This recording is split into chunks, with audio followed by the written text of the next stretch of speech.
Like the video, subscribe to the channel and press the bell icon for latest video updates. ਸੋ ਮੈਂ ਇਹ ਗੱਲ ਕਰ ਰਿਹਾ ਸੀ ਕਿ ਪਹਿਲਾਂ ਵੀ ਆਪਾਂ ਦੇਖ ਰਹੇ ਹਾਂ ਕਿ ਸਰਕਾਰ ਨੇ ਜਿਹੜੀ ਮੁਲਕ ਦੀ ਧਨ ਦੌਲਤ ਸੀ, ਮੁਲਕ ਦਾ ਐਸੈਟ ਸੀਗਾ ਬਣਿਆ ਹੋਇਆ ਪਿਛਲੇ ਦੌਰ ਦਾ, ਚਾਹੇ ਉਹ ਸਾਡੇ ਰੇਲਵੇ ਸਟੇਸ਼ਨ ਸੀ, ਚਾਹੇ ਸਾਡੀਆਂ ਟੈਲੀਫੋਨ ਦੀਆਂ ਕੰਪਨੀਆਂ ਸੀ, ਚਾਹੇ ਸਾਡੇ ਹਵਾਈ ਅੱਡੇ ਸੀ, ਤੇ ਬਹੁਤ ਸਾਰੀਆਂ ਚੀਜ਼ਾਂ, ਔਰ ਚਾਹੇ ਸਾਡੇ ਇੰਪੋਰਟੈਂਟ ਕਾਰਖਾਨੇ ਸੀ, ਉਹਨਾਂ ਨੂੰ ਅਡਾਨੀਆਂ ਅੰਬਾਨੀਆਂ ਨੂੰ ਵੇਚਿਆ ਕਿ ਲਓ ਇਹ ਇਸ ਤੇ ਤੁਸੀਂ ਹੁਣ ਪੈਸੇ ਕਮਾਓ। ਹਾਲਾਂਕਿ ਜਦੋਂ ਉਹ ਤੇ ਖਰਚਾ ਹੋਇਆ ਸੀ, ਖਰਚਾ ਲੋਕਾਂ ਨੇ ਕੀਤਾ ਸੀ। ਸੋ ਹੁਣ ਇਸੇ ਗੱਲ ਨੂੰ ਅੱਗੇ ਤੋਰਦੇ ਹੋਏ ਜਿਹੜੀ ਪੰਜਾਬ ਦੀ ਜ਼ਰਖੇਜ਼ ਜ਼ਮੀਨ ਹੈ, ਪੰਜਾਬ ਦੇ ਹਰੇ ਭਰੇ ਖੇਤ ਹੈ, ਪੰਜਾਬ ਦੀ ਇੱਕ ਜਿਹਨੂੰ ਕਹਿੰਦੇ ਆ ਇੱਕ ਅੰਨ ਦੀ, ਜਿਹਨੂੰ ਕਹਿੰਦੇ ਆ ਅੰਨਦਾਤਾ ਦੀ ਭੜੋਲੀ ਹੈ ਇਹ ਦੇਸ਼ ਦੀ, ਜਿਹਨੂੰ ਕਹਿੰਦੇ ਆ, ਇਸ ਤੇ ਕਬਜ਼ਾ ਉਹ ਕਰਨਾ ਚਾਹੁੰਦੇ ਨੇ। ਦੋਸਤੋ, ਕਿਸਾਨੀ ਸੰਘਰਸ਼ ਬਾਰੇ ਤੁਹਾਨੂੰ ਪਤਾ ਹੈਗਾ, ਬੜਾ ਅਨਫੋਰਚੂਨੇਟਲੀ ਸਰਕਾਰ ਨੇ ਉਹਨਾਂ ਦੀ ਕੱਲ ਮੰਗਾਂ ਨਹੀਂ ਮੰਨੀਆਂ ਹੈਗੀਆਂ।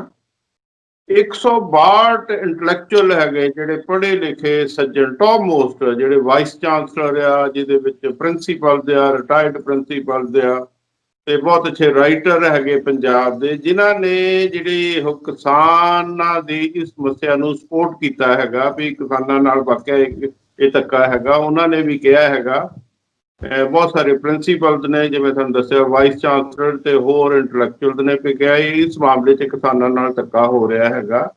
ਇਹ ਇੰਟੈਲੈਕਚੁਅਲ ਕੀ ਸੋਚਦੇ ਹੈਗੇ ਆ, ਉਹਨਾਂ ਦੀ ਕੀ ਫੀਲਿੰਗ ਹੈਗੀ ਆ, ਇਸ ਬਾਰੇ ਅਸੀਂ ਆਨਲਾਈਨ ਖੰਨਾ ਤੋਂ ਜੁੜੇ ਹੈਗੇ ਆ ਸ਼੍ਰੀ ਤਰਸੇਮ ਬਾਈਆ ਜੀ ਨਾਲ, ਜੋ ਕਿ AS ਕਾਲਜ ਖੰਨਾ ਤੋਂ ਪ੍ਰਿੰਸੀਪਲ ਰਿਟਾਇਰ ਹੋ ਚੁੱਕੇ ਹੈਗੇ ਆ ਤੇ ਪੰਜਾਬ ਐਜੂਕੇਸ਼ਨਿਸਟ ਫੋਰਮ ਦੇ ਇਸ ਵੇਲੇ ਚੇਅਰਮੈਨ ਹੈਗੇ। ਬਾਈਆ ਸਾਹਿਬ, ਸਾਡੇ ਪ੍ਰੋਗਰਾਮ ਵਿੱਚ ਬਹੁਤ ਬਹੁਤ ਸਵਾਗਤ ਹੈਗਾ। ਮੈਂ ਤੁਹਾਡੀ ਫੇਸਬੁੱਕ ਤੇ ਪੋਸਟ ਪੜ੍ਹੀ ਸੀ ਜਿਹਦੇ ਵਿੱਚ ਤੁਸੀਂ 162 ਵਾਈਸ ਚਾਂਸਲਰ, ਪ੍ਰਿੰਸੀਪਲ ਜਾਂ ਹੋਰ ਜਿਹੜੇ ਸੱਜਣਾਂ ਬਾਰੇ ਮੈਂਸ਼ਨ ਕੀਤਾ ਸੀ। ਪਹਿਲਾਂ ਤਾਂ ਆਪਣੀ ਇਸ ਆਰਗੇਨਾਈਜੇਸ਼ਨ ਬਾਰੇ ਦੱਸ ਦਿਓ, ਇਹ ਕਾਹਦੀ ਇਹੋ ਆਰਗੇਨਾਈਜੇਸ਼ਨ ਹੈ, ਕੀ ਇਹੋ ਕਿਸਾਨ ਬਿੱਲਾਂ ਬਾਰੇ ਸੋਚਦੇ ਹੈਗੇ ਆ? ਭਾਰਤ ਸਾਹਿਬ, ਬਹੁਤ ਸ਼ੁਕਰੀਆ ਤੁਹਾਡਾ ਕਿ ਤੁਸੀਂ ਇਸ ਭਖਦੇ ਮੁੱਦੇ ਤੇ ਮੇਰੇ ਨਾਲ, ਸਾਡੇ ਫੋਰਮ ਨਾਲ ਚਰਚਾ ਕਰਨੀ ਦੀ ਸਮਝੀ ਹੈ। ਜਿਸ ਤੱਕ ਸਾਡੀ ਆਰਗੇਨਾਈਜੇਸ਼ਨ ਦਾ ਸੰਬੰਧ ਹੈ, ਜਿਸ ਤਰ੍ਹਾਂ ਤੁਸੀਂ ਜ਼ਿਕਰ ਕਰ ਚੁੱਕੇ ਹੋ, ਇਹ ਜਿਹੜੇ ਪੰਜਾਬ ਦੇ ਨੌਨ ਵਿਦਿਆ ਖੇਤਰ ਦੀਆਂ ਹਸਤੀਆਂ ਨੇ, ਜਿਨ੍ਹਾਂ 'ਚ ਪੁਰਾਣੇ ਵਾਈਸ ਚਾਂਸਲਰ ਨੇ, ਰਿਟਾਇਰ ਹੋਏ, ਤਕਰੀਬਨ ਲਗਭਗ ਸਾਰੇ ਹੀ ਡਾਇਰੈਕਟਰ ਨੇ ਕਾਲਜ ਐਜੂਕੇਸ਼ਨ ਦੇ, ਤਕਰੀਬਨ ਇਹਦੇ 'ਚ ਪ੍ਰਿੰਸੀਪਲ ਨੇ, ਪ੍ਰੋਫੈਸਰ ਨੇ, ਐਸੋਸੀਏਟ ਪ੍ਰੋਫੈਸਰ ਨੇ, ਤਕਰੀਬਨ ਇਸ ਦੇ 162 ਇਹਨਾਂ ਚੋਂ ਵਿਅਕਤੀਆਂ ਨੇ। ਸਾਰੇ ਨਹੀਂ ਹੈ, ਕਿਉਂਕਿ ਜਿਹੜੇ ਸੀ ਸਰਵਿਸ 'ਚ ਲੋਕ ਸੀ, ਉਹਨਾਂ ਨੂੰ ਇਸ ਦੇ ਨਾਲ ਨਹੀਂ ਜੋੜਿਆ, ਤਾਂ ਕਿ ਜੋ ਉਹਨਾਂ ਦੀਆਂ ਸਰਵਿਸ ਦੇ ਨਾਲ ਜੁੜੀਆਂ ਹੋਈਆਂ ਕੁਝ ਮੁਸ਼ਕਲਾਂ ਹੁੰਦੀਆਂ ਨੇ, ਉਹਨਾਂ ਨੂੰ ਸ਼ਾਮਲ ਨਹੀਂ ਕੀਤਾ। ਪਰ ਉਹਨਾਂ ਦੀਆਂ ਫੀਲਿੰਗਸ ਵੀ ਸਾਡੇ ਨਾਲ ਨੇ। ਅਸੀਂ ਉਹਨਾਂ ਨੂੰ ਪਾਸੇ ਛੱਡ ਕੇ ਆਪਣੀ ਜੋ ਰਾਏ ਸੀ, ਓਪੀਨੀਅਨ ਸੀ, ਖੇਤੀ ਬਿੱਲਾਂ ਬਾਰੇ ਦੇਣਾ ਠੀਕ ਸਮਝਿਆ, ਕਿਉਂਕਿ ਸਾਡੀ ਰਾਏ ਇਹ ਹੈ ਕਿ ਜਿਹੜੇ ਖੇਤੀ ਬਿੱਲਾਂ ਦਾ ਅਸਰ ਹੈ ਨਾ, ਇਹ ਭਾਵੇਂ ਦੇਖਣ ਨੂੰ ਕਿਸਾਨੀ ਤੇ ਲੱਗਦਾ, ਪਰ ਦਰਅਸਲ ਇਹਦਾ ਜਿਹੜਾ ਅਸਰ ਹੈ ਇਹ ਕੇਵਲ ਕਿਸਾਨੀ ਤੇ ਨਹੀਂ ਹੋਏਗਾ, ਇਹ ਟੋਟਲ ਸਮੁੱਚੇ ਪੰਜਾਬੀਆਂ ਤੇ, ਦੁਕਾਨਦਾਰਾਂ ਤੇ, ਮੁਲਾਜ਼ਮਾਂ ਤੇ, ਮਜ਼ਦੂਰਾਂ ਤੇ, ਔਰ ਜੋ ਵੀ ਪੰਜਾਬ ਨਾਲ ਜੁੜੇ ਲੋਕ ਹੈ, ਈਵਨ ਮੰਡੀ ਤੇ, ਵਪਾਰ ਤੇ, ਦੁਕਾਨਦਾਰਾਂ ਤੇ, ਉਹਦੇ ਸਾਰਿਆਂ ਤੇ ਇਸ ਦਾ ਬੜਾ ਮਾੜਾ ਅਸਰ ਜਿਹੜਾ ਪੈਣ ਚੱਲਿਆ ਗਾ। ਔਰ ਇਸ ਕਰਕੇ ਇਹ ਕੋਈ, ਅਸੀਂ ਇਸ ਪੱਖੋਂ ਨਹੀਂ ਕਿ ਕਿਸਾਨੀ ਦੀਆਂ ਮੰਗਾਂ ਨੇ ਕੇਵਲ ਉਹਨਾਂ ਦੇ ਅਸੀਂ ਸਮਰਥਨ ਚ, ਉਹ ਤਾਂ ਹੈ ਹੀ ਹਾਂ। ਇਨਫੈਕਟ ਜੋ ਪੰਜਾਬ ਨੂੰ ਬਚਾਉਣ ਦਾ ਮਸਲਾ ਹੈ, ਜੋ ਸਮੁੱਚੇ ਪੰਜਾਬ ਤੇ ਇਹਦੇ ਦੁਸ਼ਟ ਪ੍ਰਭਾਵ ਪੈਣੇ ਹੈਗੇ ਆ, ਉਹਦੇ ਪ੍ਰਸੰਗ ਚ ਅਸੀਂ ਚਿੰਤਿਤ ਹਾਂ। ਤਾਂ ਇਸ ਕਰਕੇ ਅਸੀਂ ਇਹ ਬਿਆਨ ਦਿੱਤਾ ਗਾ ਕਿ ਅਸੀਂ ਇਸ ਲਹਿਰ ਦੇ ਨਾਲ ਹਾਂ ਤੇ ਇਹਨਾਂ ਦਾ ਸਮਰਥਨ ਕਰਾਂਗੇ। ਦਰਸ਼ਕੋ, ਜਿਵੇਂ ਬਾਈਆ ਸਾਹਿਬ ਨੇ ਤੁਹਾਨੂੰ ਦੱਸਿਆ, ਵਾਈਸ ਚਾਂਸਲਰ ਐਡੀਆਂ ਵੱਡੀਆਂ ਯੂਨੀਵਰਸਿਟੀ ਚਲਾਉਂਦੇ ਆ, ਪ੍ਰਿੰਸੀਪਲ ਦਾ ਐਡੀਆਂ ਵੱਡੀਆਂ ਇੰਸਟੀਟਿਊਸ਼ਨ ਚਲਾਉਂਦੇ, ਡਾਇਰੈਕਟਰ ਦਾ ਐਡੇ ਵੱਡੇ ਮਹਿਕਮੇ ਚਲਾਉਂਦੇ। ਜੇ ਪੰਜਾਬ ਦੇ ਇਸ ਲੈਵਲ ਦੇ ਲੋਕੀ ਇਹ ਫੀਲ ਕਰਦੇ ਹੈਗੇ ਆ ਵੀ ਕਿਸਾਨ ਬਿੱਲ ਕਿਸਾਨਾਂ ਦੇ ਹਿੱਤ 'ਚ ਨਹੀਂ ਹੈਗੀ, ਫਿਰ ਸਰਕਾਰ ਨੂੰ, ਜੇ ਉਹਨਾਂ ਤੋਂ ਬਿੱਲ ਕਿਸੇ ਵੈਸਟਡ ਇੰਟਰਸਟ ਕਰਕੇ ਬਣ ਗਏ ਜਾਂ ਵੈਸੇ ਹੀ ਬਣ ਗਏ, ਉਹ ਸਰਕਾਰ ਕਹਿੰਦੀ ਇਹ ਤਾਂ ਕਿਸਾਨਾਂ ਦੇ ਬੈਨੀਫੀਸ਼ੀਅਲ ਹੈਗਾ, ਫਿਰ ਇਹ ਗੈਪ ਕਿੰਤੂ ਪ੍ਰੰਤੂ ਕਿਉਂ ਹੈਗਾ, ਕਿੱਥੇ ਇਹ ਗੈਪ ਹੈਗਾ? ਦਰਅਸਲ ਭਾਰਤ ਸਾਹਿਬ, ਗੱਲ ਇਹ ਹੈ, ਇੱਕ ਤਾਂ ਜਿਸ ਤਰ੍ਹਾਂ ਮੈਂ ਜ਼ਿਕਰ ਕਰ ਚੁੱਕਿਆ ਸੀ ਕਿ ਜਿਹੜਾ ਖੇਤੀ ਦੀਆਂ ਵਸਤੂਆਂ ਨੇ, ਜਿਹਨੂੰ ਕਹਿੰਦੇ ਆ, ਜਿਨ੍ਹਾਂ ਦੇ ਨਾਲ ਵੱਖਰੇ ਵੱਖਰੇ ਢੰਗਾਂ ਨਾਲ ਇਹਦਾ ਸੰਬੰਧ ਹੈ, ਉਹਦੇ ਵਿੱਚ ਫਸਟ ਲੋ ਖੇਤੀ ਦੀ ਉਪਜ ਹੈ, ਜਿਵੇਂ ਆਟਾ, ਚਾਵਲ, ਦਾਲ, ਤੇਲ, ਦੁੱਧ, ਫਲ, ਸਬਜ਼ੀਆਂ, ਸੂਤੀ ਕੱਪੜਾ, ਇਹਨਾਂ ਦੀ ਸਪਲਾਈ, ਇਹਨਾਂ ਦਾ ਭੰਡਾਰਨ, ਇਹਨਾਂ ਦੀ ਪ੍ਰੋਡਕਸ਼ਨ, ਇਹਦਾ ਸੰਬੰਧ ਜਿਸ ਤਰ੍ਹਾਂ ਆਪਾਂ ਜਾਣਦੇ ਹਾਂ ਕਿ ਇਕੱਲੇ ਕਿਸਾਨ ਨਾਲ ਨਹੀਂ, ਸਾਰੀ ਦੁਨੀਆ ਨਾਲ ਹੈ। ਔਰ ਇੱਕ ਫਰਜ਼ ਕਰੋ, ਜਿਹੜੀ ਮੈਂ ਦੋ ਤਿੰਨ ਗੱਲਾਂ ਵੱਲ ਜਿਹੜਾ ਹੈ, ਜਿਸ ਤਰ੍ਹਾਂ ਸਾਡੀ ਰਾਏ ਹੈ, ਮੈਂ ਤੁਹਾਡੇ ਧਿਆਨ ਚਾਹਵਾਂ। ਇਹਨਾਂ ਐਕਟਾਂ ਵਿੱਚੋਂ ਜਿਹੜਾ ਇੱਕ ਐਕਟ ਹੈ, ਉਹਨਾਂ ਨੇ ਜਿਹੜੀ ਜ਼ਰੂਰੀ ਵਸਤੂਆਂ ਦਾ ਐਕਟ ਸੀ 1955 ਦਾ, ਇਸੈਂਸ਼ੀਅਲ ਕਮੋਡਿਟੀਜ਼ ਐਕਟ, ਉਹਦੇ 'ਚ ਸੋਧ ਕੀਤੀ ਹੈ। ਔਰ ਉਹ ਜਿਹੜਾ ਐਕਟ ਸੀ, ਉਹਦੇ ਸਾਡੇ ਸਰਕਾਰ ਕੋਲ ਇਹ ਰਾਦਰ ਕੇਂਦਰ ਸਰਕਾਰ ਕੋਲ ਇਹ ਪਾਵਰ ਸੀਗੀਆਂ ਕਿ ਉਹ ਉਹਨਾਂ ਦਾ ਵੰਡ, ਵਪਾਰ, ਸਪਲਾਈ, ਭੰਡਾਰਨ ਔਰ ਉਹਨਾਂ ਦੇ ਰੇਟ, ਉਹਨਾਂ 'ਚ ਕਾਲਾ ਬਾਜ਼ਾਰੀ ਨਾ ਹੋਵੇ, ਉਹਨਾਂ 'ਚ ਮੁਨਾਫਾਖੋਰੀ ਨਾ ਹੋਵੇ, ਉਹਨਾਂ 'ਚ ਜ਼ਖੀਰੇਬਾਜ਼ੀ ਨਾ ਹੋਵੇ, ਉਹਨਾਂ ਦੀ ਉਹ ਕਰ ਸਕਦੇ ਸੀ। ਔਰ ਬਕਾਇਦਾ ਲਿਸਟ ਦਿੱਤੀ ਹੋਈ ਹੈ ਕਿ ਕਿਹੜੀਆਂ ਚੀਜ਼ਾਂ ਨੂੰ ਆਪਾਂ ਸੈਂਟਰਲ ਕਮੇਟੀਜ਼ ਕਹਿੰਦੇ ਆ, ਤੇ ਸਰਕਾਰ ਨੇ ਸੀਮਾ ਰੱਖੀ ਹੁੰਦੀ ਸੀ ਕਿ ਤੁਸੀਂ ਇਸ ਤੋਂ ਵੱਧ ਇਹਦਾ ਭੰਡਾਰਨ ਨਹੀਂ ਕਰ ਸਕਦੇ, ਤਾਂ ਕਿ ਜਿਹੜੀਆਂ ਉਹਦੀਆਂ ਚੀਜ਼ਾਂ ਨੇ ਉਹ ਵਾਜਬ ਰੇਟਾਂ ਤੇ ਲੋਕਾਂ ਨੂੰ ਸਪਲਾਈ ਕੀਤੀਆਂ ਜਾ ਸਕਣ। ਜੀ। ਔਰ ਜਿਹੜਾ ਹੁਣ ਇਹ ਅਮੈਂਡਮੈਂਟ ਹੋਈ ਹੈ, ਫਰਜ਼ ਕਰੋ ਇਹਨਾਂ ਨੇ ਅਮੈਂਡਮੈਂਟ ਹੁਣ ਕੀ ਕੀਤੀ ਹੈ ਕਿ ਉਹਨਾਂ ਚੀਜ਼ਾਂ ਦਾ ਭੰਡਾਰਨ, ਸਪਲਾਈ, ਉਹਨਾਂ ਦੀ ਸਾਂਭ ਸੰਭਾਲ ਦੇ ਵੇਚਣ ਤੇ ਜੋ ਪਾਬੰਦੀਆਂ ਸੀਗੀਆਂ ਵਪਾਰੀਆਂ ਦੇ ਉੱਪਰ, ਉਹ ਸਾਰੀਆਂ ਪਾਬੰਦੀਆਂ ਨੂੰ ਢਿੱਲੀਆਂ ਕਰਤਾ ਗਾ। ਉਹਨਾਂ ਨੂੰ ਇਸ ਕਰਕੇ ਜਿਹੜੇ ਹੁਣ ਲੋਕੀ ਭੰਡਾਰਨ ਕਰਨਗੇ ਜਾਂ ਉਹਨੂੰ ਸਟਾਕ ਕਰਨਗੇ, ਉਹਨਾਂ ਦੀ ਸਟਾਕ ਤੇ ਕੋਈ ਸੀਮਾ ਨਹੀਂ ਹੈ। ਈਵਨ ਜਿਹੜੇ ਐਕਸਪੋਰਟਰ ਨੇ ਇਹਨਾਂ ਚੀਜ਼ਾਂ ਦੇ, ਉਹਨਾਂ ਨੂੰ ਵੀ ਕਹਿਤਾ ਵੀ ਜਿੰਨੀ ਤੁਹਾਡੇ ਕੋਲੇ ਤੁਸੀਂ ਡਿਮਾਂਡ ਹੈ, ਜਿਹੜੀ ਕਿ ਬੜੀ ਮੈਨੂਪੂਲੇਟ ਕੀਤੀ ਜਾ ਸਕਦੀ ਹੈ ਕਿ ਮੈਂ ਬਾਹਰੋਂ ਆਰਡਰ ਮੰਗਾ ਲੈਣਾ ਕਿ ਮੈਂ ਇੰਨੀ ਚੀਜ਼ ਬਾਹਰ ਭੇਜਣੀ ਹੈ, ਉਹ ਉਹਨਾਂ ਹੀ ਭੰਡਾਰਨ ਕਰ ਲਈ। ਜਿਹੜਾ ਲੋਕਲ ਸਟਾਕਿਸਟ ਹੈ, ਉਹ ਵੀ ਜਿੰਨੀ ਉਹਦੀ ਸਮਰੱਥਾ ਹੈ, ਸ਼ਬਦ ਪਾਏ ਨੇ, ਜਿੰਨਾ ਉਹਦੀ ਸਮਰੱਥਾ ਹੈ, ਉਹ ਉਹਨਾਂ ਦਾ ਭੰਡਾਰਨ ਕਰ ਲਏ। ਤੇ ਆਪਾਂ ਜਾਣਦੇ ਹਾਂ ਕਿ ਜਿਹੜੀਆਂ ਹੁਣ ਤੱਕ ਕਿਸੇ ਵੇਲੇ ਆਪਣੀਆਂ ਕਿਤੇ ਆਲੂ ਵੱਧ ਗਏ, ਕਿਤੇ ਪਿਆਜ਼ ਵੱਧ ਗਏ, ਕਿਤੇ ਕੋਈ ਚੀਜ਼ ਵੱਧ ਗਈ, ਕਿਤੇ ਕੋਈ ਚੀਜ਼ ਵੱਧ ਗਈ, ਉਹ ਜਿਹੜੀਆਂ ਸੀ ਹੁੰਦੀਆਂ ਨੇ, ਔਰ ਜਿਹੜੀਆਂ ਕੀਮਤਾਂ ਨੇ ਉਹ ਸਕਾਈ ਰਾਕਟ ਜਿਹੜੀਆਂ ਉਹਦੇ ਨਾਲ ਮਤਲਬ ਹੋ ਜਾਂਦੀਆਂ ਨੇ। ਤੇ ਜਦੋਂ ਇਹ ਐਕਟ ਇਹ ਲਾਗੂ ਹੋ ਜਾਂਦਾ ਕੁਦਰਤੀ ਤੌਰ ਤੇ, ਤਾਂ ਹੁਣ ਇਹ ਡਰ ਸੀ ਇੱਕ ਕਿ ਕਿਸੇ ਵੇਲੇ ਸਰਕਾਰ ਦਖਲ ਦੇਗੀ। ਲੋਕ ਵੀ, ਤੁਸੀਂ ਸਿਆਣੇ ਇੱਕ ਪੱਤਰਕਾਰ ਉਹ ਟੀਵੀ ਨਾਲ ਜੁੜ ਰਹੇ ਨੇ, ਕਿਸੇ ਥਾਂ ਤੇ ਲੋਕ ਵੀ ਉਹ ਗੋਦਾਮਾਂ ਨੂੰ ਘੇਰ ਲੈਂਦੇ ਸੀ ਕਿ ਤੁਸੀਂ ਨਜਾਇਜ਼ ਅਨਾਜ ਭੰਡਾਰ ਕੀਤਾ ਹੋਇਆ ਜਾਂ ਚੀਜ਼ਾਂ ਨੂੰ ਭੰਡਾਰਨ ਕੀਤਾ ਹੋਇਆ, ਤੇ ਉੱਥੇ ਲੋਕੀ ਉਹਨਾਂ ਤੋਂ ਅਨਾਜ ਛੁਡਾ ਵੀ ਲੈਂਦੇ ਸੀ ਵਪਾਰੀਆਂ ਤੋਂ। ਪਰ ਜਿਹੜੇ ਹੁਣ ਇਹ ਸ਼ਬਦ ਨੇ ਆਪਣੀ ਵੋਕੈਬਲਰੀ 'ਚ ਕਿ ਸਮਗਲਰ, ਪ੍ਰੋਫਿਟੀਅਰ, ਬਲੈਕ ਮਾਰਕੀਟੀਅਰ, ਇਸ ਕਿਸਮ ਦੇ ਜਿਹੜੇ ਸ਼ਬਦ ਹੈ ਉਹ ਨਹੀਂ ਹੋਣਗੇ। ਇਹ ਸਾਰਾ ਜਿਹੜਾ ਇਸ ਕਿਸਮ ਦਾ ਵਪਾਰ ਹੋਏਗਾ, ਉਹਨੂੰ ਲੀਗਲਾਈਜ਼ ਜਿਹੜਾ ਹੈ ਉਹ ਕੀਤਾ ਮਤਲਬ ਜਾ ਰਿਹਾ। ਤੇ ਕੁਦਰਤ ਨੇ ਹੀ ਇਹ ਪਹਿਲਾਂ ਹੀ ਆਪਾਂ ਕਿਹਾ ਇਹ ਜਾਂਦਾ ਕਿ ਸ਼ਾਇਦ ਇਹਦੇ ਨਾਲ ਅਸੀਂ ਕੋਈ ਐਕਸਪੋਰਟ ਸਾਡੀ ਵੱਧ ਜਾਏਗੀ, ਸਾਡਾ ਕੋਈ ਹੋਰ ਅਸੀਂ ਇਹ 'ਚੋਂ ਪੈਸੇ ਕਮਾ ਲਾਂਗੇ। ਕਿਉਂਕਿ ਜਦੋਂ ਜਿਹੜੀਆਂ ਚੀਜ਼ਾਂ ਐਕਸਪੋਰਟ ਹੁੰਦੀਆਂ ਨੇ, ਮੈਂ ਇੱਕ ਤੁਸੀਂ ਧਿਆਨ 'ਚ ਲੈਂਦਾ ਹੈਗਾ ਕਿ ਫਰਜ਼ ਕਰੋ ਆਪਾਂ ਦੋ ਚੀਜ਼ਾਂ ਐਕਸਪੋਰਟ ਕਰਦੇ ਹਾਂ। ਇੱਕ ਆਪਾਂ ਐਕਸਪੋਰਟ ਕਰਦੇ ਹਾਂ ਤੇਲ, ਆਪਾਂ ਬਾਹਰੋਂ ਕੱਚਾ ਤੇਲ ਲਿਆਉਣੇ ਆ, ਉਹਨੂੰ ਰਿਫਾਈਨ ਕਰਕੇ ਉਸਨੂੰ ਪ੍ਰੋਸੈਸ ਕਰਕੇ ਆਪਾਂ ਜਿਹੜਾ ਪੰਜਾਬ 'ਚ 80 ਰੁਪਏ ਲੀਟਰ ਵਿਕਦਾ, ਬਾਹਰ ਅਸੀਂ 35 ਰੁਪਏ 'ਚ ਅਸੀਂ ਐਕਸਪੋਰਟ ਕਰ ਰਹੇ ਹਾਂ, ਜਾਂ ਬਨਸਪਤੀ ਨੂੰ ਅਸੀਂ ਐਕਸਪੋਰਟ ਕਰ ਰਹੇ ਹਾਂ। ਤਾਂ ਇਹਨਾਂ ਚੀਜ਼ਾਂ ਦਾ ਜਿਹੜਾ ਫਾਇਦਾ ਹੈ ਉਹ ਲੋਕਲ ਫਾਇਦਾ ਵਪਾਰੀ ਦੇ ਜਿਹੜਾ ਮੁਨਾਫਾ ਹੈ ਉਹਦਾ ਵਾਧਾ ਕਰਨ 'ਚ ਹੋਇਆ। ਔਰ ਜਿਹੜਾ ਆਪਣੇ ਲੋਕ ਹੈ, ਗਰੀਬ ਲੋਕ, ਉਹਨੂੰ ਇਹਦਾ ਕੋਈ ਫਾਇਦਾ ਨਹੀਂ ਹੋਇਆ। ਤੇ ਜਦੋਂ ਅਸੀਂ ਵਪਾਰੀਆਂ ਨੂੰ ਖੁੱਲੀ ਛੁੱਟੀ ਦੇ ਦਿਆਂਗੇ ਤਾਂ ਹੋਏਗਾ ਕੁਦਰਤੀ ਕਿ ਜਦੋਂ ਫਸਲ ਮੰਡੀ 'ਚ ਆਏਗੀ, ਉਹਦਾ ਜਿਹੜਾ ਰੇਟ ਹੈ ਉਸਨੂੰ ਦੇਖ ਕੇ ਉਹ ਉਸਨੂੰ ਆਪਣੇ ਭੰਡਾਰਨ ਕਰਨਗੇ ਉਸਦਾ। ਔਰ ਜਦੋਂ ਉਹ ਮੰਡੀ 'ਚੋਂ ਫਸਲ ਮੁੱਕ ਜਾਏਗੀ, ਕਿਸਾਨ ਕੋਲੋਂ ਖਰੀਦੀ ਜਾਏਗੀ, ਤਾਂ ਕੁਛ ਦੇਰ ਉਹਨਾਂ ਕੋਲ ਆਪਣੇ ਰੱਖ ਕੇ ਜੋ ਮਰਜ਼ੀ ਉਹਦਾ ਜਿਹੜਾ ਹੈ ਮੁੱਲ ਉਹ ਜਿਹੜਾ ਹੈ ਉਸਦਾ ਲੈਣਗੇ। ਇਸ ਕਰਕੇ ਜਿਹੜਾ ਔਰ ਇਹ ਵੀ ਇਹਦੇ ਨਾਲ ਹੈ ਕਿ ਜੇ ਉਹਨਾਂ ਕੋਲ ਸਾਰਾ ਸਮਾਨ, ਉਹਨਾਂ ਤੇ ਕੋਈ ਸੀਮਾ ਨਹੀਂ ਹੈ, ਤੇ ਜਿਹੜਾ ਅਸੀਂ ਇੱਕ ਕਿਸਮ ਦਾ ਆਪਣੇ ਡਿਪੂਆਂ ਰਾਹੀਂ ਸਪਲਾਈ ਕਰਦੇ ਹਾਂ ਚੀਜ਼ਾਂ ਤੇ ਹੋਰ ਸਪਲਾਈ ਕਰਦੇ ਹਾਂ, ਉਹ ਸਿਸਟਮ ਵੀ ਸਾਡਾ ਜਿਹੜਾ ਹੈ ਅੰਡਰ ਅਟੈਕ ਆਏਗਾ। ਇਸ ਤਰ੍ਹਾਂ ਜਿਹੜਾ ਕੀਮਤਾਂ ਤੇ ਹਾਂ ਉਹ ਤਕਰੀਬਨ ਖਤਮ ਹੀ ਹੋ ਜਾਏਗਾ। ਇਸ ਤਰ੍ਹਾਂ ਜਿਹੜਾ ਕੀਮਤਾਂ ਤੇ ਕੰਟਰੋਲ ਸੀਗਾ ਇੱਕ ਕਿਸਮ ਦਾ। ਔਰ ਤੁਸੀਂ ਦੇਖਦੇ ਹੋਣੇ ਆ, ਪਿਆਜ਼ ਕਿਸੇ ਵੇਲੇ 15 ਰੁਪਏ ਕਿਲੋ ਤੇ ਕਿਸੇ ਵੇਲੇ 100-150 ਰੁਪਏ ਕਿਲੋ। ਪਿਛਲੇ ਸਾਲ ਜਿਹੜਾ ਪਿਆਜ਼ ਹੈ ਉਹ 150 ਕਿਲੋ ਜਿਹੜਾ ਹੈਗਾ ਉਹ ਮਤਲਬ ਵਿਕਿਆ ਹੈਗਾ। ਸੋ ਇਹੀ ਹਾਲ ਕਣਕ ਦਾ ਵੀ ਹੋ ਜੂ, ਇਹੀ ਹਾਲ ਚਾਵਲ ਦਾ ਹੋ ਜੂ, ਇਹੀ ਹਾਲ ਜਾਨੀ ਦੁੱਧ ਦਾ ਹੋ ਜੂ, ਇਹੀ ਹਾਲ ਜੀ ਮਿਲਕ ਪ੍ਰੋਡਕਟਸ ਦਾ ਹੋ ਜੂਗਾ। ਸੋ ਇਸ ਤਰ੍ਹਾਂ ਇਹ ਖੁੱਲਾ ਜਿਹੜਾ ਸੱਦਾ ਹੈ ਉਹ ਜ਼ਖੀਰੇਬਾਜ਼ੀ ਨੂੰ, ਮੁਨਾਫਾਖੋਰੀ ਨੂੰ, ਹੋਰਡਿੰਗ ਨੂੰ, ਜਿਹੜਾ ਇਸ ਕਿਸਮ ਦਾ ਅਸੀਂ ਸਮਝਦੇ ਹਾਂ ਇਹ ਰਾਹ ਖੋਲ੍ਹਦਾ ਗਾ, ਜਿਹਦਾ ਸੰਬੰਧ ਇਸ ਕਰਕੇ ਇਕੱਲੇ ਕਿਸਾਨ ਨਾਲ ਨਹੀਂ। ਕਿਸਾਨ ਤਾਂ ਸ਼ਾਇਦ ਉਹਦੇ ਕੋਲ ਆਪਣੇ ਖਾਣ ਜੋਗੀ ਚੀਜ਼ ਰੱਖ ਲੈਂਦਾ ਹੋਵੇ, ਜਿਹੜੀ ਨੌਨ ਕਿਸਾਨੀ ਆ ਉਸ ਤੇ ਵੀ ਉਹਦੀ ਜੀਵਨ ਤੇ ਬਹੁਤ ਵੱਡਾ ਮਾੜਾ ਅਸਰ ਇਹਦਾ ਪਏਗਾ। ਹਾਂਜੀ, ਇਸ ਕਰਕੇ ਜਦੋਂ ਕਿਸਾਨ ਇਹ ਗੱਲ ਕਰ ਰਿਹਾ, ਕਿਸਾਨ ਇਕੱਲੀ ਆਪਣੀ ਗੱਲ ਨਹੀਂ ਕਰ ਰਿਹਾ ਇਸ ਐਕਟ ਦੇ ਸੋਧ ਦੇ ਅਗੇਂਸਟ, ਉਹ ਸਮੁੱਚੇ ਪੰਜਾਬ ਦੀ ਜਿਹੜੀ ਗੱਲ ਹੈ ਉਹ ਕਰ ਰਿਹਾ ਗਾ, ਜਿਸ ਕਰਕੇ ਸਮੁੱਚੇ ਪੰਜਾਬੀਆਂ ਨੂੰ ਇਹਦਾ ਸਾਥ ਦੇਣਾ ਬਣਦਾ ਸੀ। ਅਸੀਂ ਪੰਜਾਬ ਦੇ ਜੰਮੇ ਪਲੇ, ਅਸੀਂ ਪੰਜਾਬ 'ਚ ਰਹਿਣ ਵਾਲੇ ਬੁੱਧੀਜੀਵੀ, ਅਸੀਂ ਮਹਿਸੂਸ ਕਰਦੇ ਹਾਂ ਕਿ ਸਾਡੀ ਇਹ ਡਿਊਟੀ ਆ, ਦਾਇਤਵ ਹੈ ਕਿ ਅਸੀਂ ਇਹਨਾਂ ਮਸਲਿਆਂ ਬਾਰੇ ਪੰਜਾਬੀਆਂ ਨੂੰ ਜਾਗਰੂਕ ਕਰੀਏ, ਉਹਨਾਂ ਨੂੰ ਦੱਸੀਏ ਕਿ ਇਹਦੇ 'ਚ ਕੀ ਹੋਣ ਵਾਲਾ, ਕਿ ਉਹਨਾਂ ਦੇ ਅੰਦੋਲਨ ਨੂੰ ਵੀ ਉਹਦੇ 'ਚ ਅਸੀਂ ਹਿੱਸਾ ਵੀ ਪਾਈਏ ਤੇ ਉਹਦਾ ਸਮਰਥਨ ਵੀ ਕਰੀਏ। ਇਹ ਤੁਹਾਡਾ ਲੌਜਿਕ ਬੜਾ ਵੈਲਿਡ ਹੈਗਾ। ਮੰਨ ਲਓ ਕਿਸਾਨ ਤੋਂ ਗੋਭੀ ਜਾਂ ਕੋਈ ਚੀਜ਼ ਬੜੀ ਸਸਤੀ ਲੈ ਕੇ ਭੰਡਾਰਨ ਕਰਕੇ ਆਪਣੀ ਡੋਮੈਸਟਿਕ ਇੰਡੀਆ ਵਿੱਚ ਵੀ ਬੜੀ ਉਹ ਮਹਿੰਗੀ ਵੇਚ ਸਕਦੇ ਹੈਗੇ ਆ।